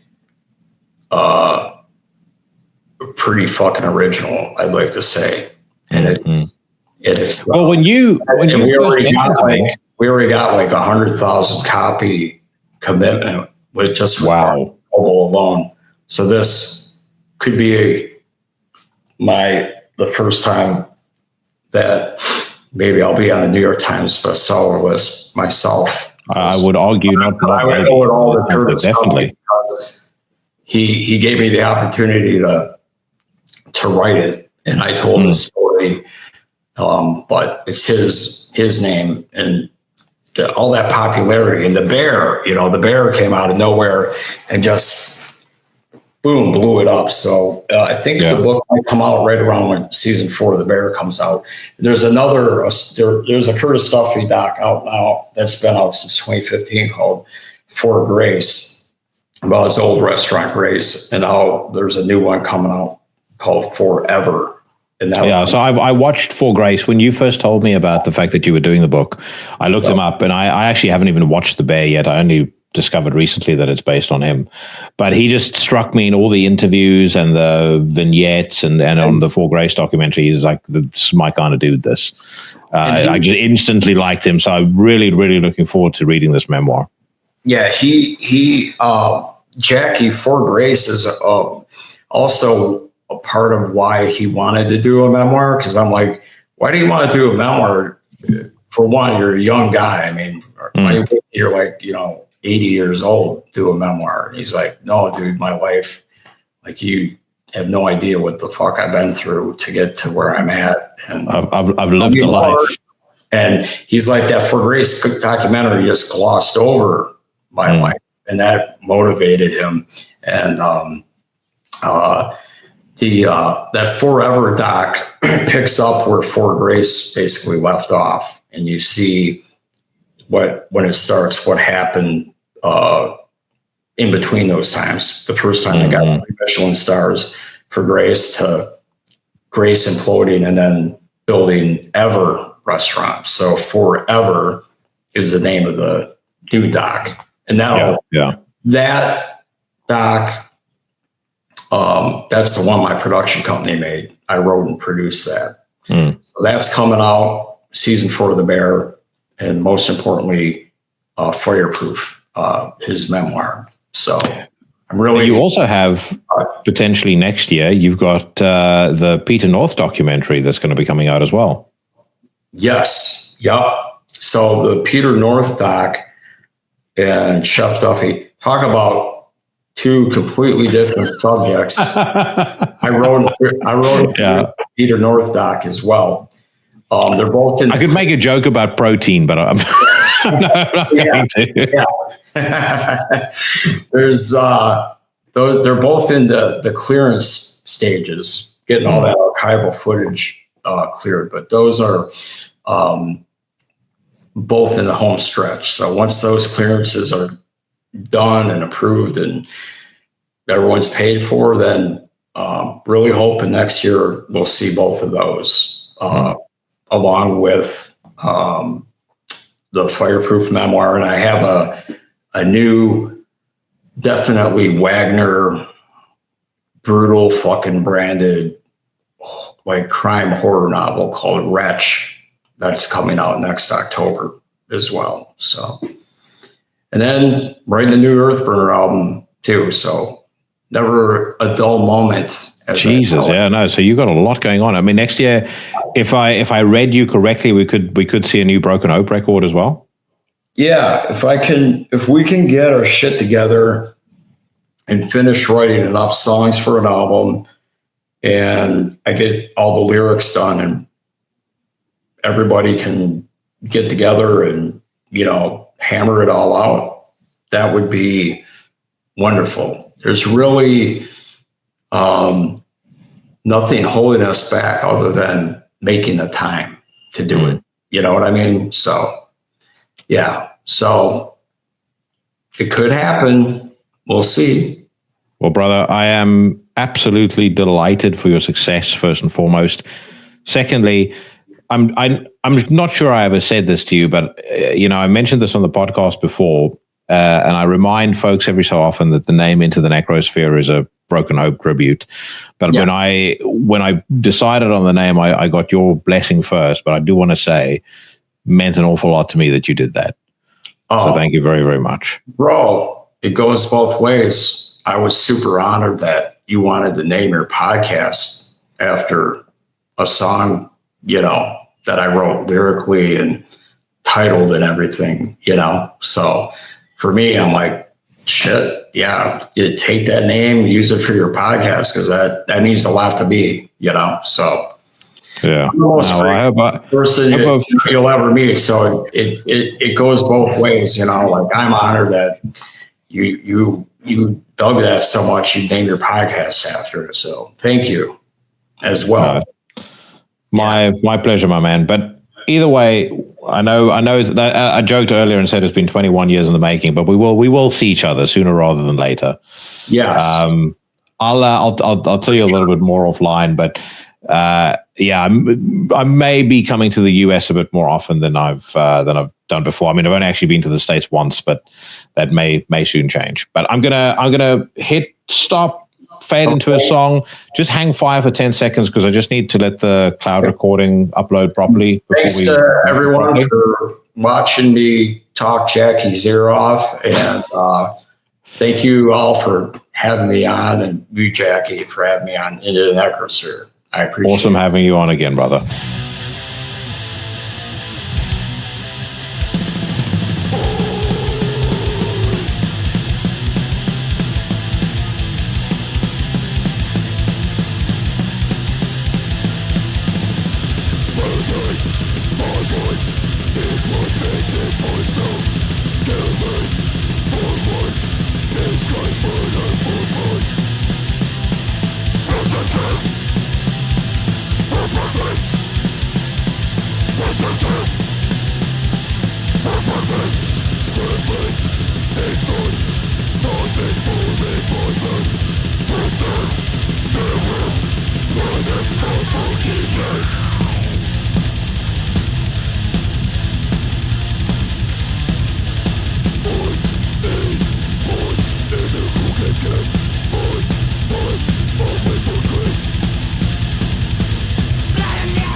Perception for Profit by Earthburner off their crushing new album, Permanent Dawn, available on M Theory. Love the idea of the digital Dawn and analog Dawn versions of the record. For anybody who hasn't got the vinyls yet, that would be enough to incentivize me to buy it.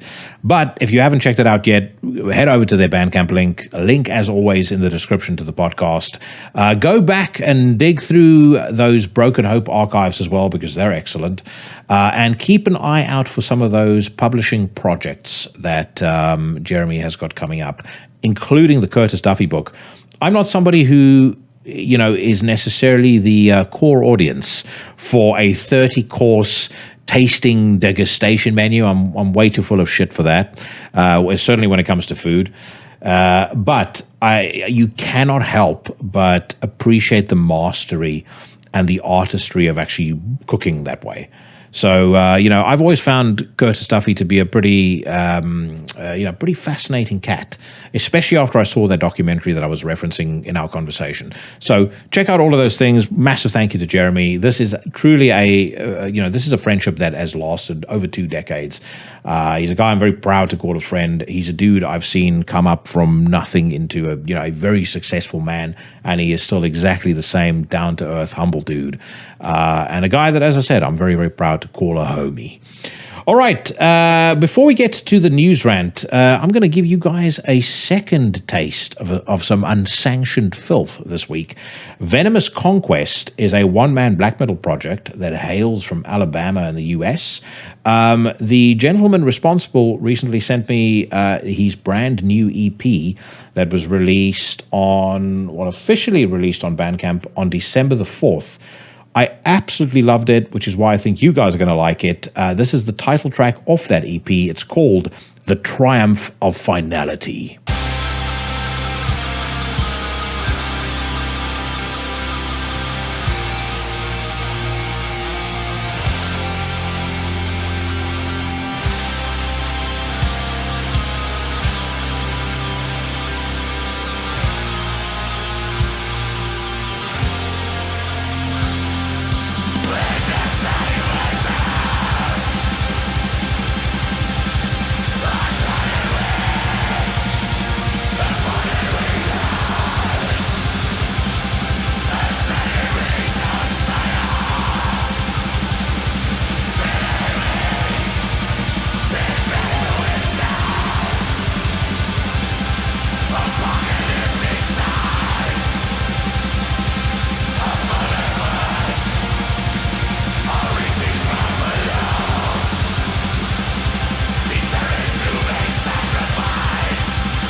Venomous Conquest with a track called The Triumph of Finality off the EP of the same name.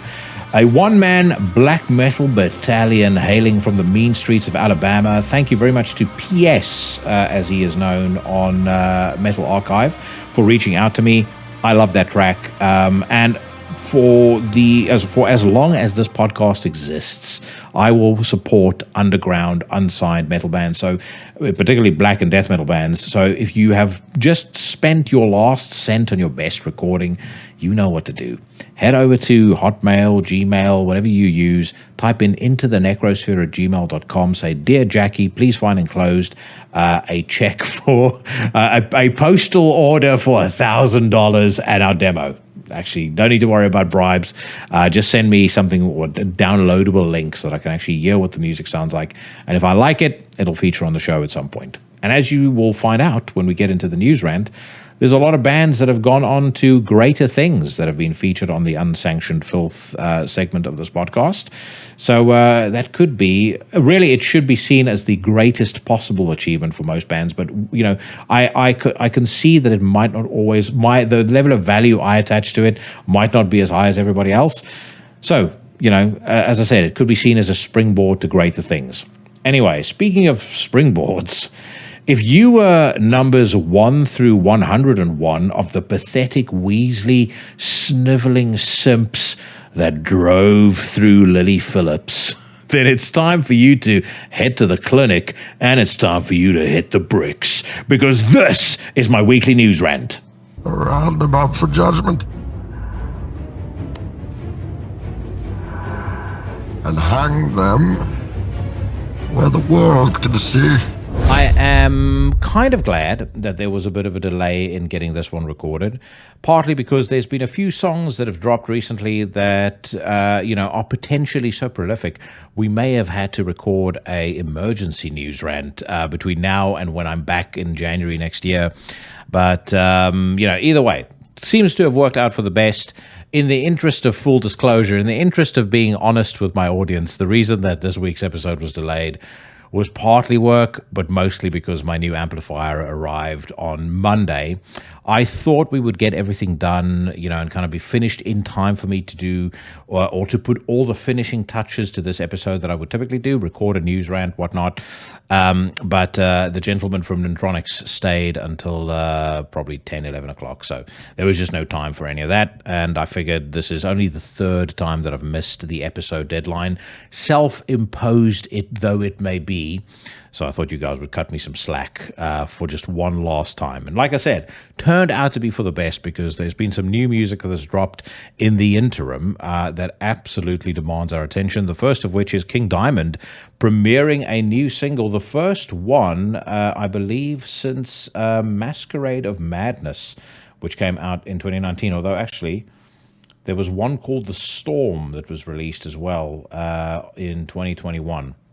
I can't actually recall listening to The Storm. I know Masquerade of Madness, and actually that was a single I quite enjoyed. My feelings around King Diamond, I'm a big fan, but the last truly great King Diamond record, in my opinion, and this is also echoed in the main by the reviews on, or the review averages on Metal Archive, was The Eye.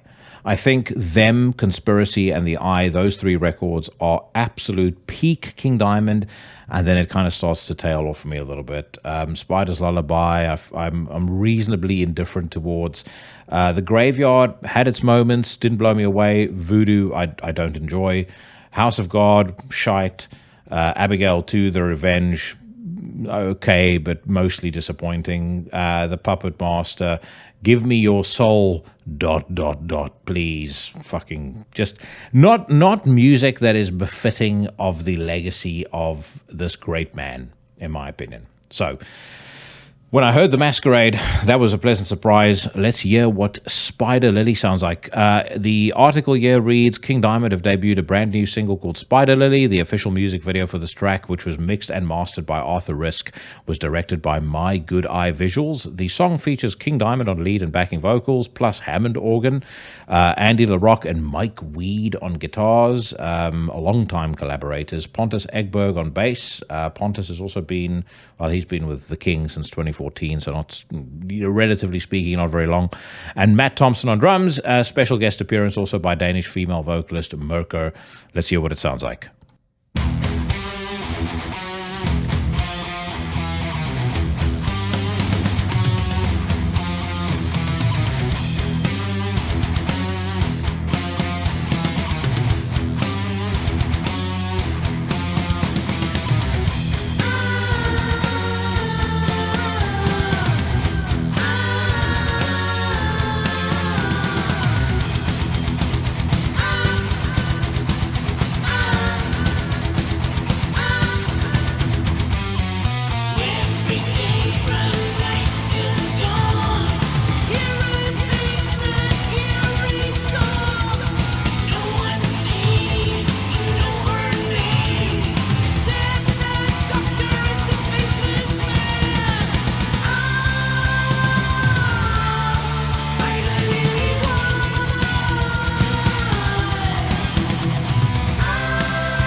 So first and foremost, I think it is fantastic that King Diamond, at the age of 68, I believe he has had heart bypass surgery, if not once and multiple times, but storied health troubles that have afflicted him and that's kept him out of action.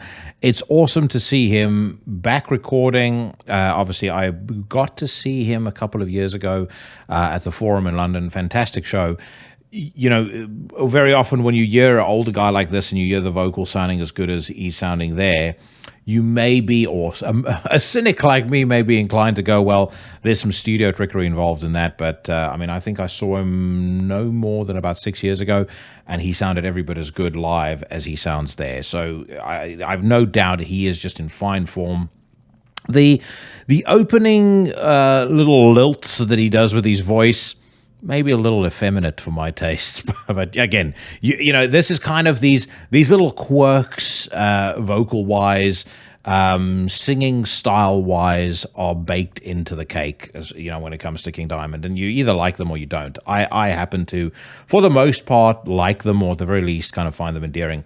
Then that main part of the verse, there's kind of a bit of a 70s rock vibe to it. And I don't know whether I'm the only one picking it up there, but there's definitely undertones of that to a point where I can very easily see somebody who's, wasted their lives listening to rubbish like Ghost, hearing King Diamond for the first time and going, oh my God, they're ripping off King Diamond, when in reality, Ghost basically has Merciful Fate and King Diamond to thank for their very existence, which is a conversation all on its own. But I'm not as impressed with this as I was with Masquerade of Madness. To me, that was quite a badass song by King Diamond standards. And it did have a bit of a callback to The Eye in particular, that track. This one is a bit more modern sounding. It is a bit more, it's modern sounding whilst having that 70s throwback, I should say. Sounds a bit more commercially palatable. Again, I don't know whether that was intentional or not. But I do like it. Nice earworm melody. It's very catchy. I would give this one a thumbs up, I think. It's not going to merit a top notch, but it's definitely going to get a thumbs up. And I am very much looking forward to seeing the King play next year. He is, from what I understand, on the Beyond the Gates 2025 lineup. And it is my intention to be attending that festival. He is also going to be in London on the 1st of July and is going to be supported by Paradise Lost. So, yeah, definitely. I may well be seeing him twice next year, which will be fucking awesome. Because I intend to see that Paradise Lost King Diamond show for sure. And as I said, he's been added to the bill at Beyond the Gates. The Beyond the Gates bill this year kind of feels to me a little bit like they're moving away from the sort of pure Norwegian black metal worship that they've been known for. Just looking at the lineup as things stand right now, They have, it should be added, got an absolutely dreadful website, so you can't actually see a kind of full lineup just yet, but stuff that's been announced: King Diamond, so Abath is going to be playing, that's black metal-ish. Triptychon will be playing, Destruction will be playing, I Am Morbid, Hell Ripper, Dark Sonority, Celestial Bloodshed. So yeah, not entirely away from the black metal side of things, but by now you would have expected maybe a Mayhem to be on there or something similar. But either way, I want to go. I know Cheyenne was there this year. He had a blast. Katie's always telling me I should go, so hopefully I see a couple of you guys there in 2025. Moving on. We've got Dehuman Rain, who are working on new material. New tunes are now ready to be mixed and mastered, so no new music to be listening to there. Let's move on. Thy Kingdom Will Burn, Obscure Existence track premieres. Melodic death metalers Thy Kingdom Will Burn are debuting a music video for Obscure Existence, the second single taken from their upcoming record, The Loss and Redemption, to be released on January the 17th by Scarlet Records. The clip was filmed by Johannes Makinen and Jana Ruskanen. Let's see what it sounds like.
There's nothing on the surface that is outwardly wrong about this. And again, probably a couple of people will really like it. But this is also the sort of band where, for me, when you hear a lot of the old heads talk about how death metal isn't the way that it used to be, and it's lost its spirit, and it's not as dangerous or as menacing anymore, they could very easily point to a band like Thy Kingdom Will Burn, and they have a very good point.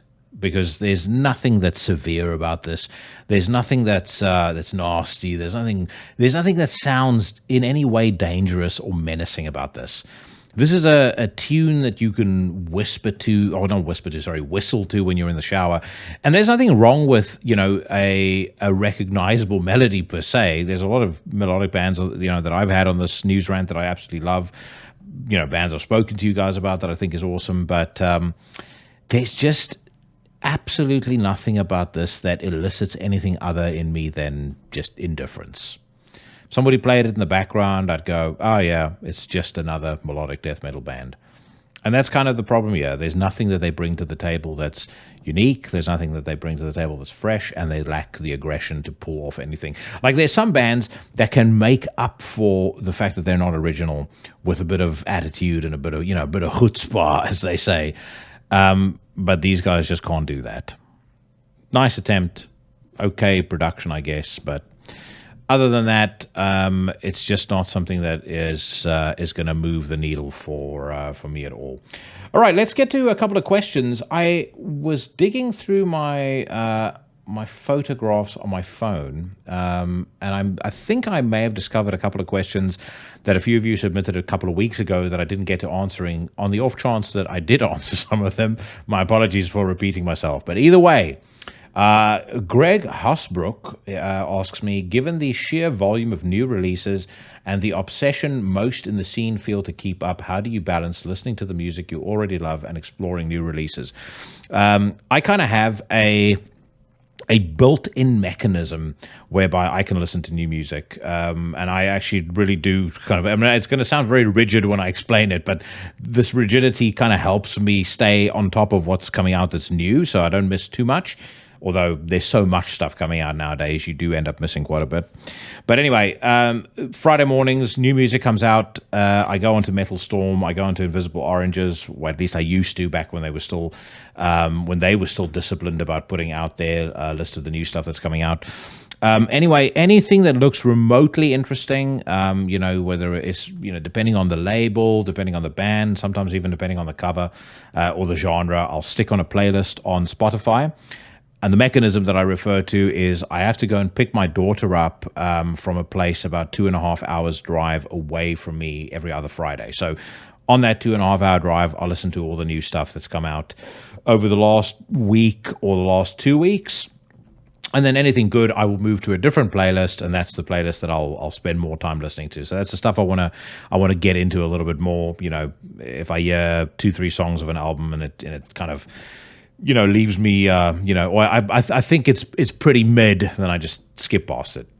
And then as far as, listening to stuff that I love, I mean, I do really, aside from the Friday journeys and the Sunday when I go and drop her off, which, in total gives me about 5, maybe 10 hours, depending on whether she's asleep in the car when we drive back, maybe 10 hours of new listening time. The rest of the time I listen to whatever I want to. If I feel like listening to something old, I listen to something old. If I feel like listening to something new, I listen to something new. I have found this year, more so than most, I've gotten stuck on particular bands. With the whole furor around Impaled Nazarene, I had to dig back into the archives, and I really, really got stuck on the Road to the Octagon album. And on the most recent one, I think it's called Eight-Headed Serpent. And I listened to that almost nonstop for, probably a good two weeks or so. Same thing with Horner. The new Horner album came out, and I just could not stop listening to it. Same thing with the new Inquisition back when that came out. When the new Ecclesiast came out, I really dug into that. Sometimes as well, I'll go back and I'll listen to a band's music if they're going to be on the podcast. And very often I don't necessarily get a band on when they've put out a new record. So I go back and I listen through the discography, so I kind of have a frame of reference and specific things to talk to them about. But it's not. There's some degree of kind of built-in routine that I can follow that helps me stay on top of new releases. But I just also just listen to whatever I want, basically. J13 asks, if you could form your own metal supergroup, who would you pick? It can be anyone from any genre, dead or alive. So this is a fucking brilliant question. And I have thought about it over the last couple of days since it was submitted. I think it depends on what style of music you're looking to make. Now, if we talk about like metal supergroup, I'm going to assume we're just say let's make the assumption we're just talking about metal overall, and then maybe we can talk about death metal or something like that. But if it were like a metal supergroup in the vein of Down, for example, then it needs to be something that truly lives up to that billing, super group. So it's like very high profile. The guys are, of a reasonable stature in the scene. And again, I can pick anybody dead or alive. So my pick would be Kirk Winstein on guitars and vocals. Sharing guitar and vocal duties with him would be Matt Pike of High on Fire. On the bass, it would be Pete Steele of Typo Negative, rest in peace.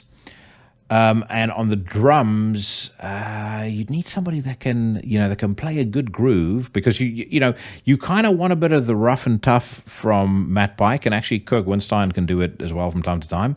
But you need somebody who's able to lay back and do something that's maybe a little bit more either groovy or either a little bit more minimalist. So again, I'm going to go with somebody who's no longer with us, unfortunately, and that's Vinnie Paul. I think Vinnie Paul is a fucking incredible drummer. I think, frankly, in my view, he's one of the best drummers to ever live. If you listen to Vulgar Display of Power and Far Beyond Driven, the work that he did on that is fucking second to none. So I'd pick him. And if I could really go to town, I'd have a third guitarist in there, and I'd toss in Dimebag Darrell. But that would be my metal supergroup. Now, if we were to make it an extreme metal supergroup, then I think you could do some really interesting stuff. Like, and you know, I get quite obsessive about questions like this. I'll start thinking about who's likely to have the best, synergy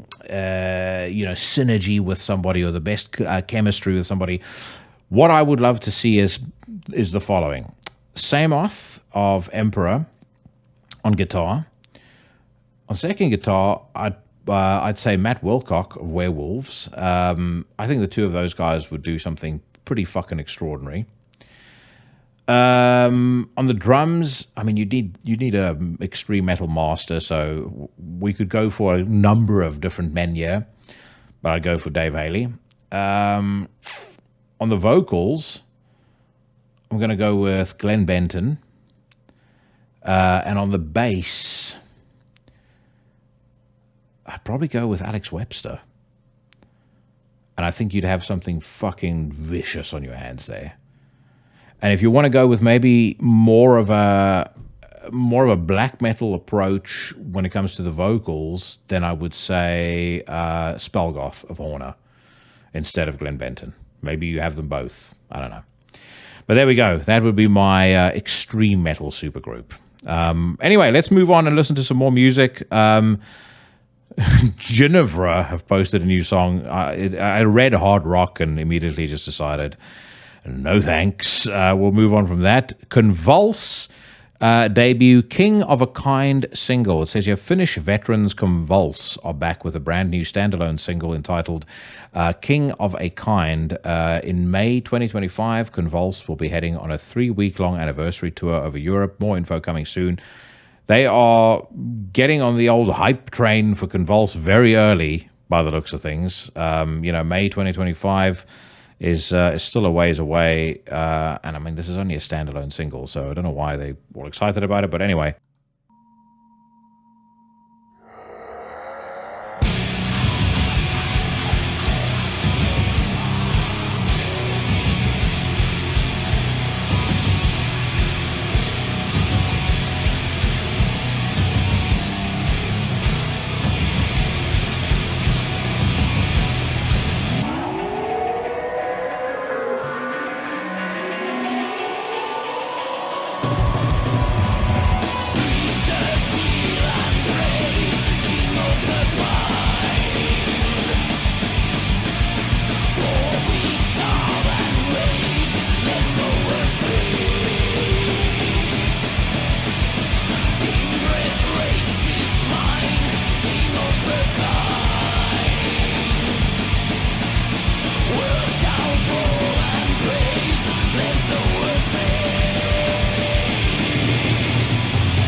That is fucking absolute garbage. I don't know, honestly, how Convulse can show their face around the mean streets of Finland, quite frankly, because if you think about the level of quality that has come out of that country over the course of the last many decades, but I mean, even recently, new Horner album, we spoke about Impaled Nazarene, new Devenial Verdict.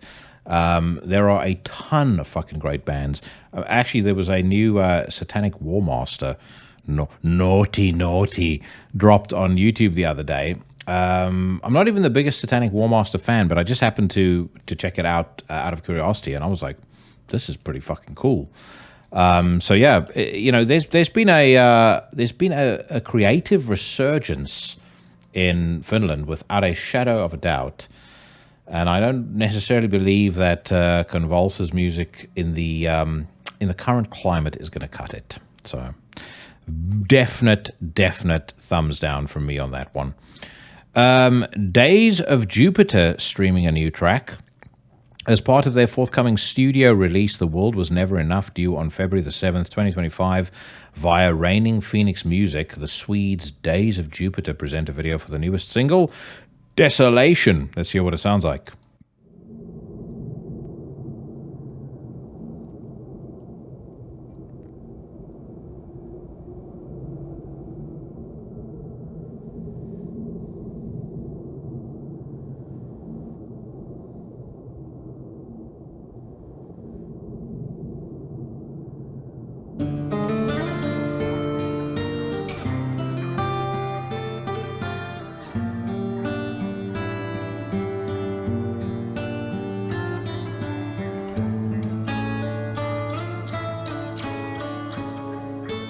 always hides from the light, but I know that it's near. It don't shout from the dark when I'm close to my pain. I know I couldn't defend. I burned every bridge I walked on. I've turned every stone but the right one. I know I need. Look, I'm not going to. I'm not a cruel man. I'm not a mean-spirited man. So I don't think that I should inflict any more of that on the Legion. That is absolute hot garbage. Nice work producing the acoustic guitar, and that is really about it. So yeah, no, definite thumbs down. What's going on at Raining Phoenix? I mean, again, I know that they're not necessarily a label that is known for putting out extreme stuff, but they still have a heritage. I mean, you know, Raining Phoenix rose from the ashes of Atomic Fire, which rose from the ashes of, the old Marcus Steiger Nuclear Blast. And I mean, this was a dude that unleashed sinister and hypocrisy on the world. I'm sure there are countries in Europe that will gobble up that crap that we just heard now, but it has no place here at Mean Street Studios. With certainly not something that I'm gonna spend any time listening to. All right, let's find some more music, and hopefully let's find something that's actually not fucking dreadful. Biohazard back in studio. Billy Graziade, the founding member of New York hardcore group Biohazard, shared news that the band is currently in the studio working on material for their next record. The latter is planned to come out in 2025. More info in due time. We spoke about that not too long ago. I'm reasonably skeptical about the quality of new Biohazard material because the last couple of albums have been very disappointing, but it doesn't matter because the real magic with that band is seeing them live. No question. I've spouted the brilliance of the Biohazard live experience many times, and I am still definitely planning on going to see them next year in February when they play in London. So hopefully I see a few of you guys there. Might even have to get out of mosh pit retirement for that one, because when they start playing wrong side of the tracks, don't be anywhere near me. All right, epitomectomy. I might not even keep this one in the news rant because I have no fucking idea how to pronounce that. Epitomectomy, I think, is the way you pronounce that band's name. Pennsylvania, Minnesota-based brutal death metal band Epitomectomy premiere a new single titled Mass Grave. The latter serves as a foretaste of the band's next studio album due out in 2025, mixed and mastered by Ramon Carrillo. Additional details coming soon. Let's hear what it sounds like, folks. You don't feel bad about killing anyone? Not personally, that I've personally done myself, no. I just view things as objects. People, animals, trees, cars, they're just all the same to me. What do you see in their face right before they die? Usually fear.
It's not terrible.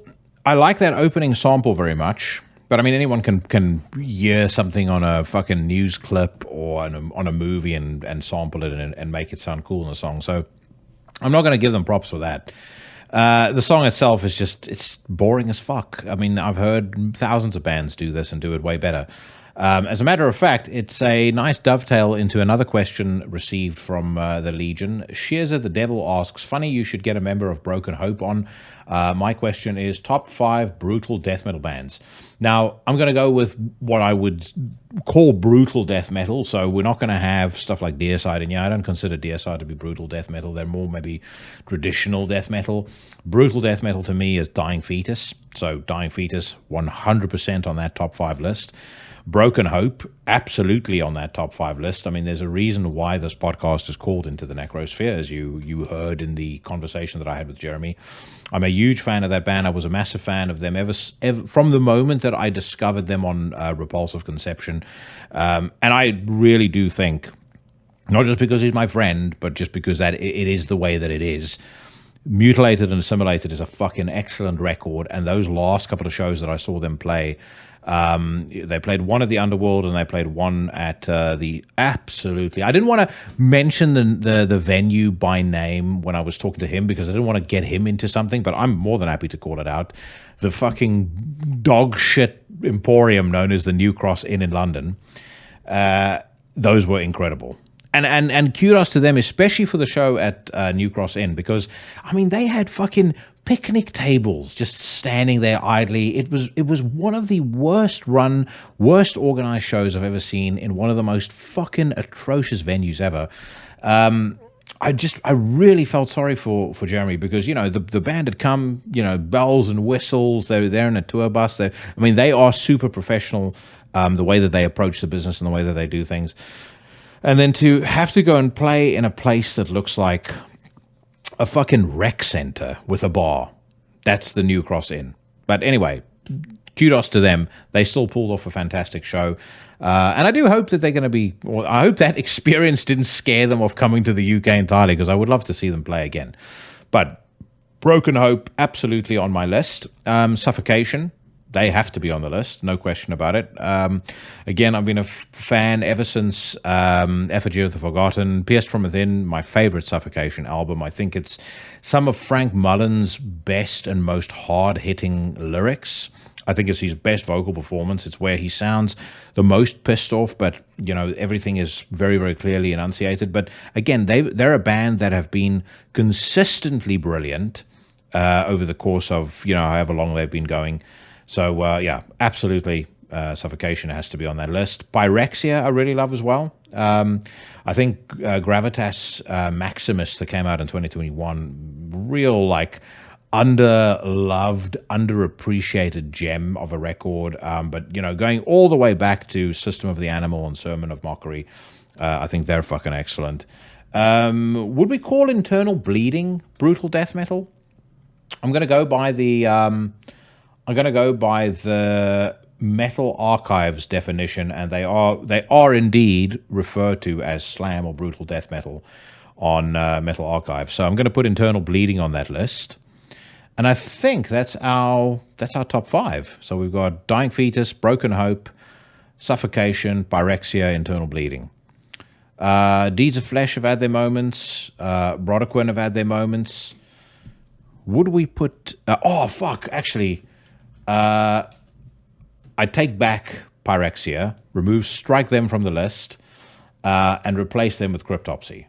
I don't know how the fuck I forgot about that. I've actually gone back against my own logic here, which my own logic is normally whatever pops into your head first, but none so vile. I mean, takes a fucking steaming piss on anything that Pyrexia have ever put out, with the greatest of respect. So Cryptopsy is on that list. But there you go. That is the answer to my question on that. We also have another one from Drugoth, the brother Drugoth, who will definitely be on a couple of news rants next year. He says, would you and or the Horsemen ever consider the idea of a Horsemen compilation release, having bands do one-off originals or covers to contribute to said release? Digital purchase proceeds could be for a charity or go towards Horsemen Legion merch runs. I'm sure you could get substantial questions, blah, blah, blah.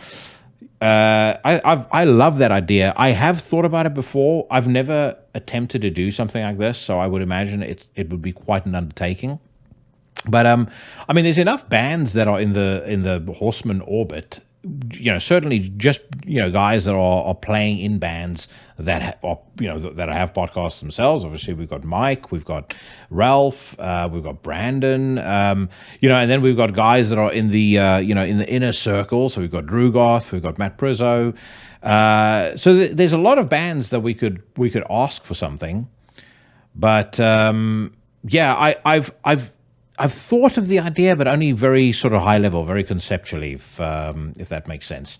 I would love to do it. I mean, if anybody is interested in doing it, drop me a message, or post a comment, or let me know that you'd be keen on doing it, and maybe I'll have a chat to the rest of the guys, and that can be something that we try and do in 2025. We can think of a charity, maybe something like what would be a good charity? I was going to say transition surgery for AOC. I'm not going to be mean-spirited. We'll think of something good. It'll probably be something to do with animals, and then put together something like that. I'm pretty sure Matt Prizzo could do some fucking absolutely killer album, compilation album cover art for us. So we'll see. But I'm gonna chew over that plan a little bit more. So thank you very much for submitting that question, brother Drugoth. Okay, Chemicide have unveiled a new single called "Violence Prevails." On February the 28th, 2025, Costa Rica-based thrashers Chemicide will put out their fifth long player dubbed "Violence Prevails." To taste the first piece of the new music, the band present a video for the title track. Let's hear what it sounds like.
So in the lyrics, he says something about when violence is missing, and then it sounds to me, and I know I'm mishearing it, but it sounds like he said violence is gay, or something to that effect. But anyway, song is not bad. There's something about that main riff, that dun dun dun, that's not really doing it for me. That feels like I don't really know what they were trying to achieve there, but it doesn't have enough bite to match the intensity of the rest of the song.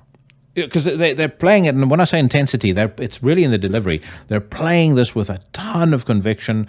I love the sincerity of the track. The production is cool as well. They clearly know how to play their instruments. The that solo that the dude just ripped off there was fucking excellent. So there's a lot of raw talent here. I think maybe some fine-tuning is required as far as songwriting is concerned. I noticed that they covered 72 Seasons by Metallica as well. that's also unfortunately a negative in my view. You need to cover the classics. There is a wealth of classics when it comes to thrash. I know I've been promising for ages that myself and the Mics are going to be doing a countdown of our favorite thrash hardcore, a 666 countdown of our favorite thrash and crossover bands. But we've just not gotten around to it, and partly I'm kind of relieved because there is just so much to go through, and it's just one of those things where as I've gone back and I've listened to a lot of those bands, you kind of go back and you hear a couple of things, say you listen to Forbidden and you listen to the first couple of Forbidden albums, you're like, fucking hell, I forgot how good this is. And then you check out the early Testament, you check out the early Hyrax, you check out, so many bands from that era that are just absolutely sensational. So actually slimming it down to your favorite 6 becomes very, very difficult. But as far as Chemicide is concerned, I was about to introduce a brand new rating, a watchful eye. I'm going to award them a watchful eye rating. Not entirely convinced yet, but I feel like they could convince me, given given just a little bit of a push. Maybe from the producer, maybe somebody is working with a band that can just get that little bit of extra fucking adrenaline in the music. But it's not bad at all. All right, going from Costa Rican thrash to Dutch thrash, we've got Cryptosis, who release Faceless Matter, their new single and video. Dutch thrash metal outfit Cryptosis have shared their first single, Faceless Matter, from the band's upcoming new album, Celestial Death. It's set for a March 7th, 2025 release via Century Media Records. The band shared the following on the new track: with Faceless Matter, we're opening the new album, Celestial Death.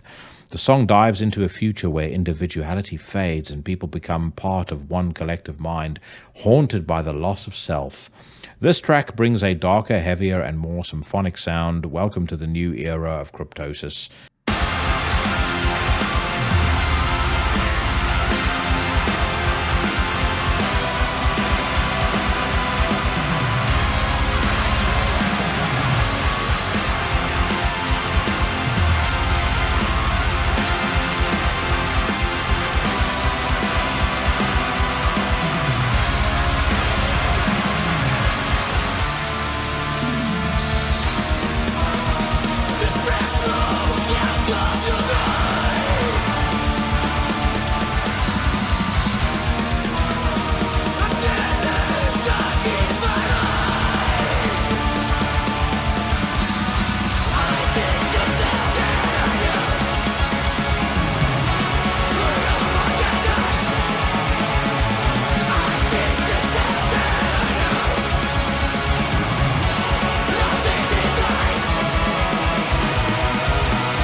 It's another song that's got promise, but it doesn't quite hit the mark. Overuse of major chords in the opening part of the track, clearly in some sort of misguided attempt to sound futuristic. When the song itself kicks in, I think what I like the most probably is the vocals. I think the vocalist sounds pretty, sounds like he's made of the right stuff. The production is, crystal clear, maybe a little over digitized, but very clear, nice and punchy, good bottom end. The main riff sort of sounds like Emperor attempting to do thrash. Again, maybe that's just me, but that's what I'm picking up there. But just as a whole, it just doesn't quite come together. I mean, this is being put out on Century Media Records. They're just about to release Sarkator on Century Media, their new album, Swarming Angels and Flies, that comes out on January 17th. And I know that's blackened thrash, so you could maybe argue semantics and say, well, it's not the same kind of thing. But, another Century Media Records thrash band really, and that's a lot better. That's much more my thing. So yeah, as I said, I don't even think this is necessarily going to get the watchful eye rating. This is just I am indifferent to it and don't really want to hear anymore. Okay, I'm not going to even fucking attempt to listen to Jugular Bells by Sadist. I can just imagine how terrible that's going to be. You guys know my thoughts on fucking Christmas music in any way, shape, or form when it comes to, especially when it comes to metal bands. Here we've got Feretrum, who have put out a new track. Hungarian black metal machine Feretrum have shared a video for Abyssal Revival. The new song is taken from their upcoming album Exiled from the Light. It's due out sometime next year and will contain 6 new compositions. The drum recordings were made in Sombathelli. The guitar, bass, and vocal tracks were recorded in, and I'm not going to even fucking attempt to pronounce that name, mix and mastering handled by Attila Arvai. So, no idea what Feretrum sounds like, and I don't think I can think necessarily of any major black metal bands to come out of Hungary that I'm aware of. Who's out of the Hungarian black metal scene that I know of and that I like? I'm just gonna do a quick little Google on that. On lycanthropia.net, we've got Seer Bliss, Dusk, Forest Silence. Oh fuck, Tormentor. What's wrong with me? I mean, you know, one of the original and best, and I saw Attila posted on Instagram the other day that Tormentor is now going to be represented by Prophecy Productions. So I think it was Prophecy Productions anyway. But either way, represented by a new record label, which suggests that he might be putting out a new Tormentor record. But yeah, aside from Tormentor, not a huge number of other bands that get my blood pumping, get my heart racing. Let's hear, though, what Feretrum sounds like.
Not bad. I'm a big fan always of that mid-tempo rolling beat if it's deployed correctly.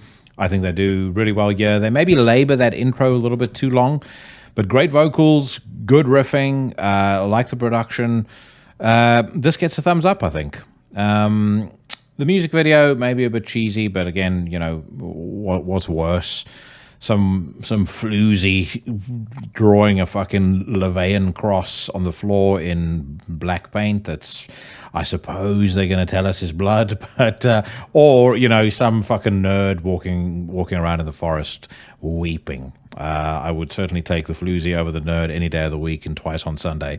But I don't mind that at all. Let's get to some more questions. Sick_abyss asks, or at least states, can someone create a GoFundMe page for werewolves so that they can stop and give the rest of us a chance? I don't think that a GoFundMe page is going to quite do the trick. I saw that Sam Bean announced the other day that vocals for the 6th album are done, which you would assume they're probably going to get mixing done by the end of the year, which means that a new album will be imminent mid-year next year. So, nothing is going to stop them, and nothing should stop them, because this new album, Die For Us, is fucking genius. And when I look back at 2024, one of my greatest achievements, professionally and personally, maybe second only to getting married, is going to be the fact that the news rant was sampled on the 5th Werewolves record, which rips. And we were talking earlier about great samples. Is there any better sample than a sample of the news rant? Sadly, I don't really think that there's any stopping them. And my big thing is, I hope at some point, I know we've touched on it when I've had them on the podcast. I know at some point they haven't committed to doing an Antichrist Imperium record. I just hope at some point they get the inspiration to do it. So let's see what happens there. Kalu666 asks, do you have any favorite albums to listen to when driving? I've got a couple of things that I will be my go-tos when I am not listening to new music when I'm driving. And it tends to be, so it tends to be stuff I know quite well. Because, if you've got the drone of the road and all the other shit going on around you, you don't want to have to concentrate on music too hard. But I do go back to Corazon, the greatest album in the history of the universe. That, of course, Akrokaka's masterpiece. Paradise Lost, and Icon has been my record of choice recently. But again, it depends on the mood that I'm in. The most recent Dying Fetus has gotten a lot of airplay. The most, Eight-Headed Serpent by Impaled Nazarene, that I've listened to a lot. My favorite all-weather, all-purpose driving record is Songs for the Deaf by Queens of the Stone Age, which I know isn't called Grim or Necro, but I fucking love it. And, it doesn't matter what mood you're in. It's a great album all the way. I quite listening to Depeche Mode. I quite like listening to Depeche Mode on the road as well. They're a great band for when you're driving. So is, who else have I really, really been digging on? Some of this new wave, dark wave stuff that I mentioned a couple of weeks ago that Mike Hill turned me on to, like Boy Harsher. Like listening to that when I'm driving. Quite like listening to 9 Inch Nails when I'm driving. It really just all depends on what mood I'm in. I find the weather also impacts on it quite a bit. There you go. That's my answer to that question. Sacrifice is the next band we're going to listen to. And I actually scrolled up for this one because I'd completely given it a pass when we came down the first time. Sacrifice premiere their first song in over 15 years. Canadian thrash metal legends Sacrifice have premiered Antidote of Poison, the lead single of the band's long-awaited new record, Volume 6. It is the band's first studio album in more than 15 years and due for release on February the 21st, 2025 via Cursed Blessings Record. There's a reason I wanted to hear this. I'll talk about it once we've given the this track it's 90 seconds in the on the Mean Street Studio Spotlight. So let's get that over with and then I'll explain.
That gear shift that we hit about 30 seconds ago, fucking excellent, and I love this song.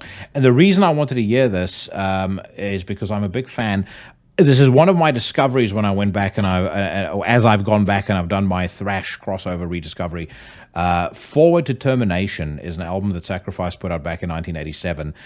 Do yourself a favor if you haven't heard that one, whether you've not heard it for a while or you've not heard it ever, go back and listen to it. It is fucking outstanding. Yeah, this is very, very good. Cynic Metalhead comments below the article, still kicking a lot of newer bands in the guts. Let It Coming, Sacrifice awaiting. Couldn't agree more. Top notch. Absolutely fucking top notch. This, in my opinion, absolutely takes a... I can't keep reusing that phrase. It drops the people's elbow on the new Kerry King. Easily. There's nastiness to it. There's real aggression, real menace. Great, actually, that these guys are back in action. Last album prior to this new one was The Ones I Condemn. That came out in 2009. Not really an album that I paid much attention to. But their sophomore record, Forward to Termination, and the one after that, Soldiers of Misfortune, absolutely two you need to check out. Now, another one I've been meaning to listen to, because I saw that they had made this announcement. We have played the music of the German blackened death doom band Grey on the podcast twice previously. So I featured them on the now unsanctioned filth segment. A band that I think is really, really cool. Great to see they've now announced that there's going to be a full-length album coming out. German blackened death doom formation Grey will put out their debut full-length offering Dysphoric Devotion on the 15th of January 2025. The 8-piece music output was recorded and produced by Grey Recordings, mixed and mastered by Hard Drive Sounds in Stuttgart, Germany. For a preview, you can listen to the first streaming tune, All Flesh Decays. Everything that we played on the podcast, I really liked, I really backed, which is why I featured it in the first place. So let's hear what All Flesh Decays sounds like.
There's kind of a laid-back groove that is behind that really, really dark, ominous-sounding riff.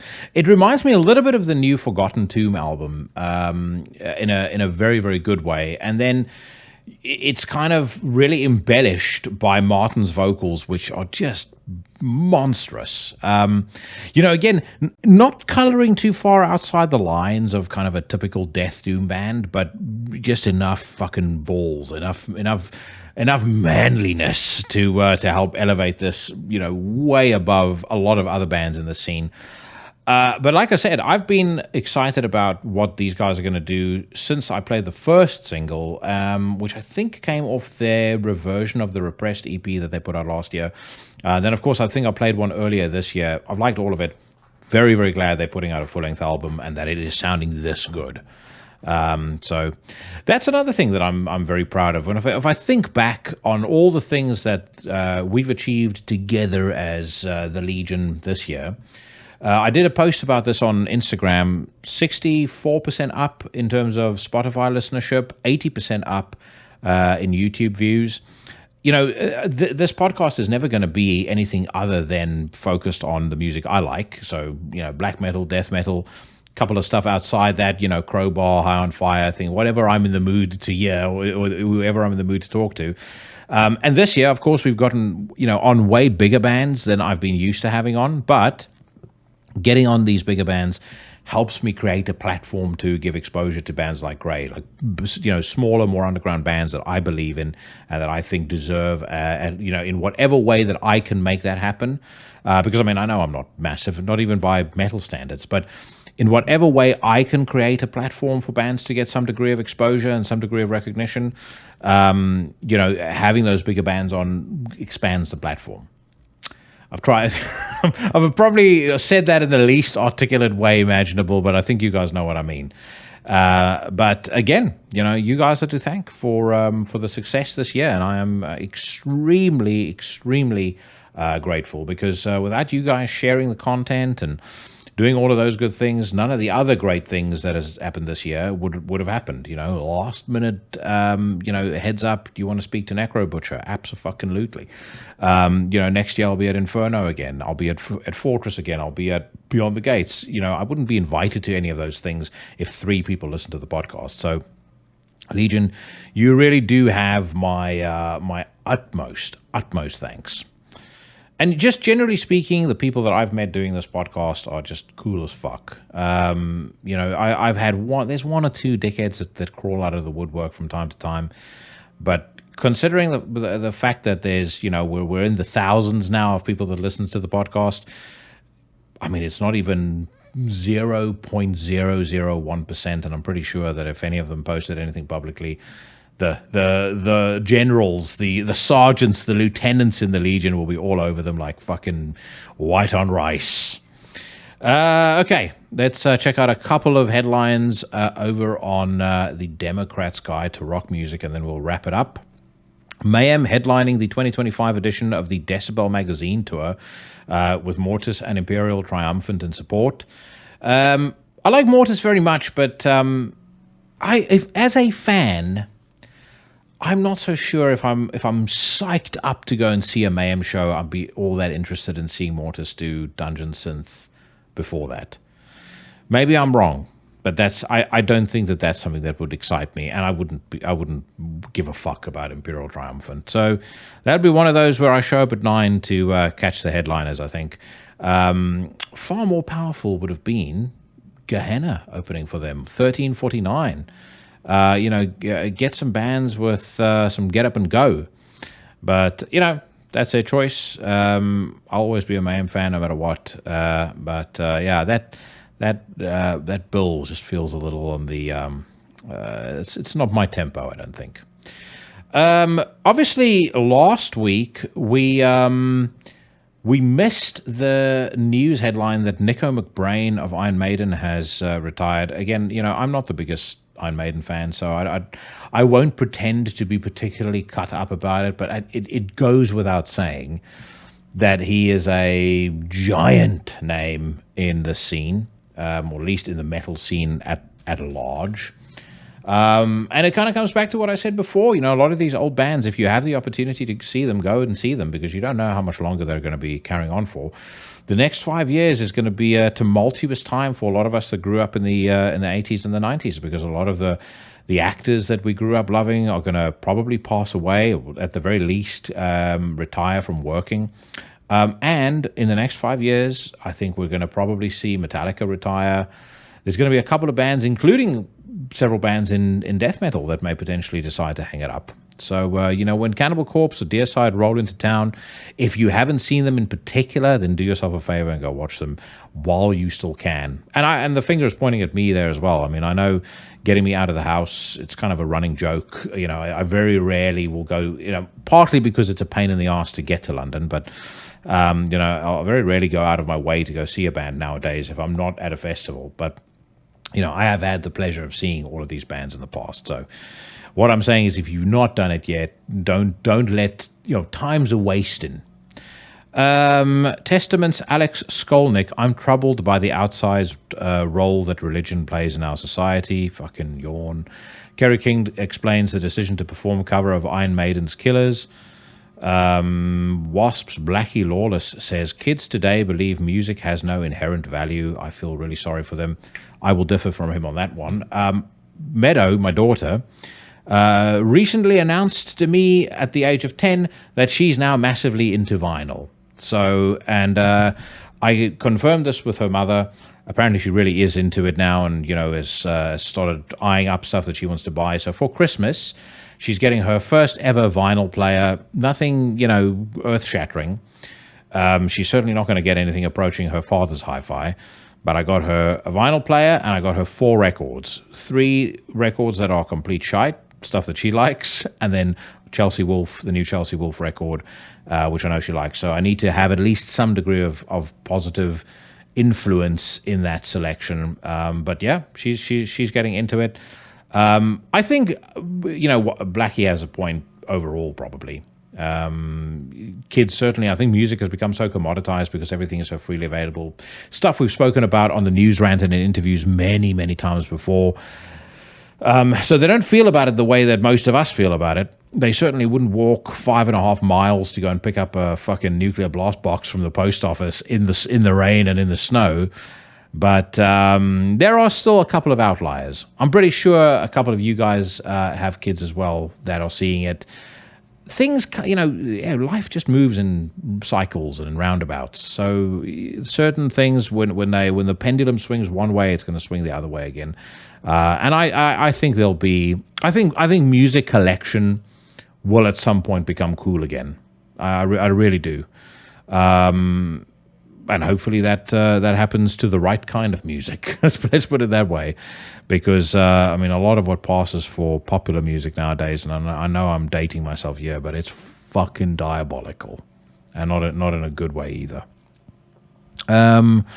Is there anything else on here that is worth reading? I'll tell you what. I think I probably have 1 or 2 more questions that I can answer. So let me do that, and then we'll check back in for one last headline. Tuyu Kota has asked me, what are my thoughts on the new Selbst album? That album, of course, was called Despondency...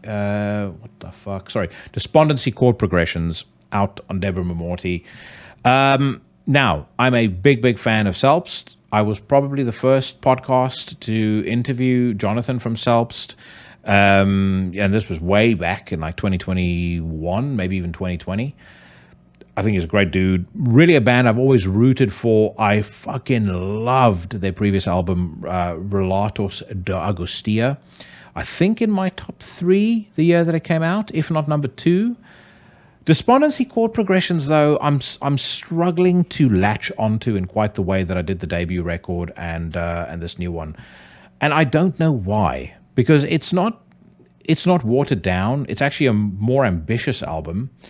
I think musically it's actually in some ways an album that's better written, but overall I don't know if it's, maybe I'm just spoiled with the stuff that's come out this year. I mean, it's been another bumper year for music, and of course we'll talk about that when I return to the fray in 2025 and I do my top 30 countdown.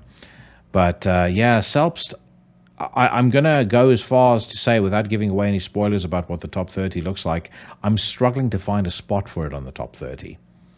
And that is not something that I would have said was likely when I first heard about the album being released. Don't get me wrong, it's a great record, but it's not an album that is sticking with me the way that the previous 2 did. One more question. There was one year specifically about Dave Hunt. So Furbert74 asked, do you think you'll ever have Dave Hunt on the podcast? And this, of course, is Dave Hunt of Anal Nathrak. The answer to that question is probably no. Never say never when it comes to podcasting. But I have been introduced to him by Sam Loyns, and I've been introduced to him by David Gray.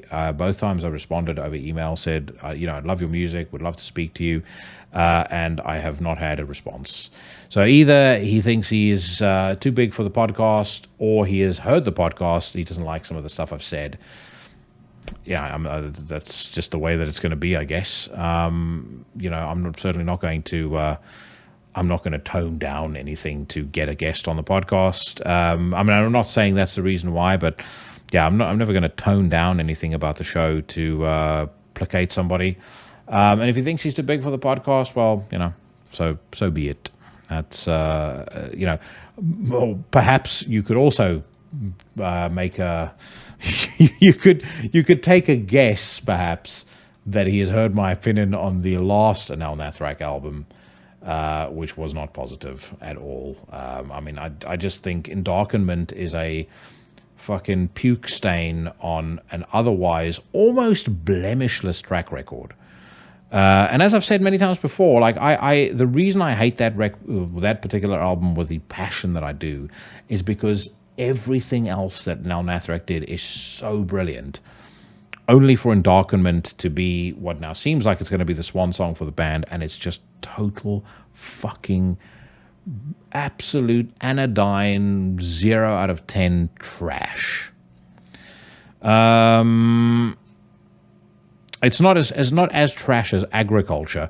By the way, I saw I can't remember what the YouTube channel is called, but obviously everyone is posting their best of 2024 lists now.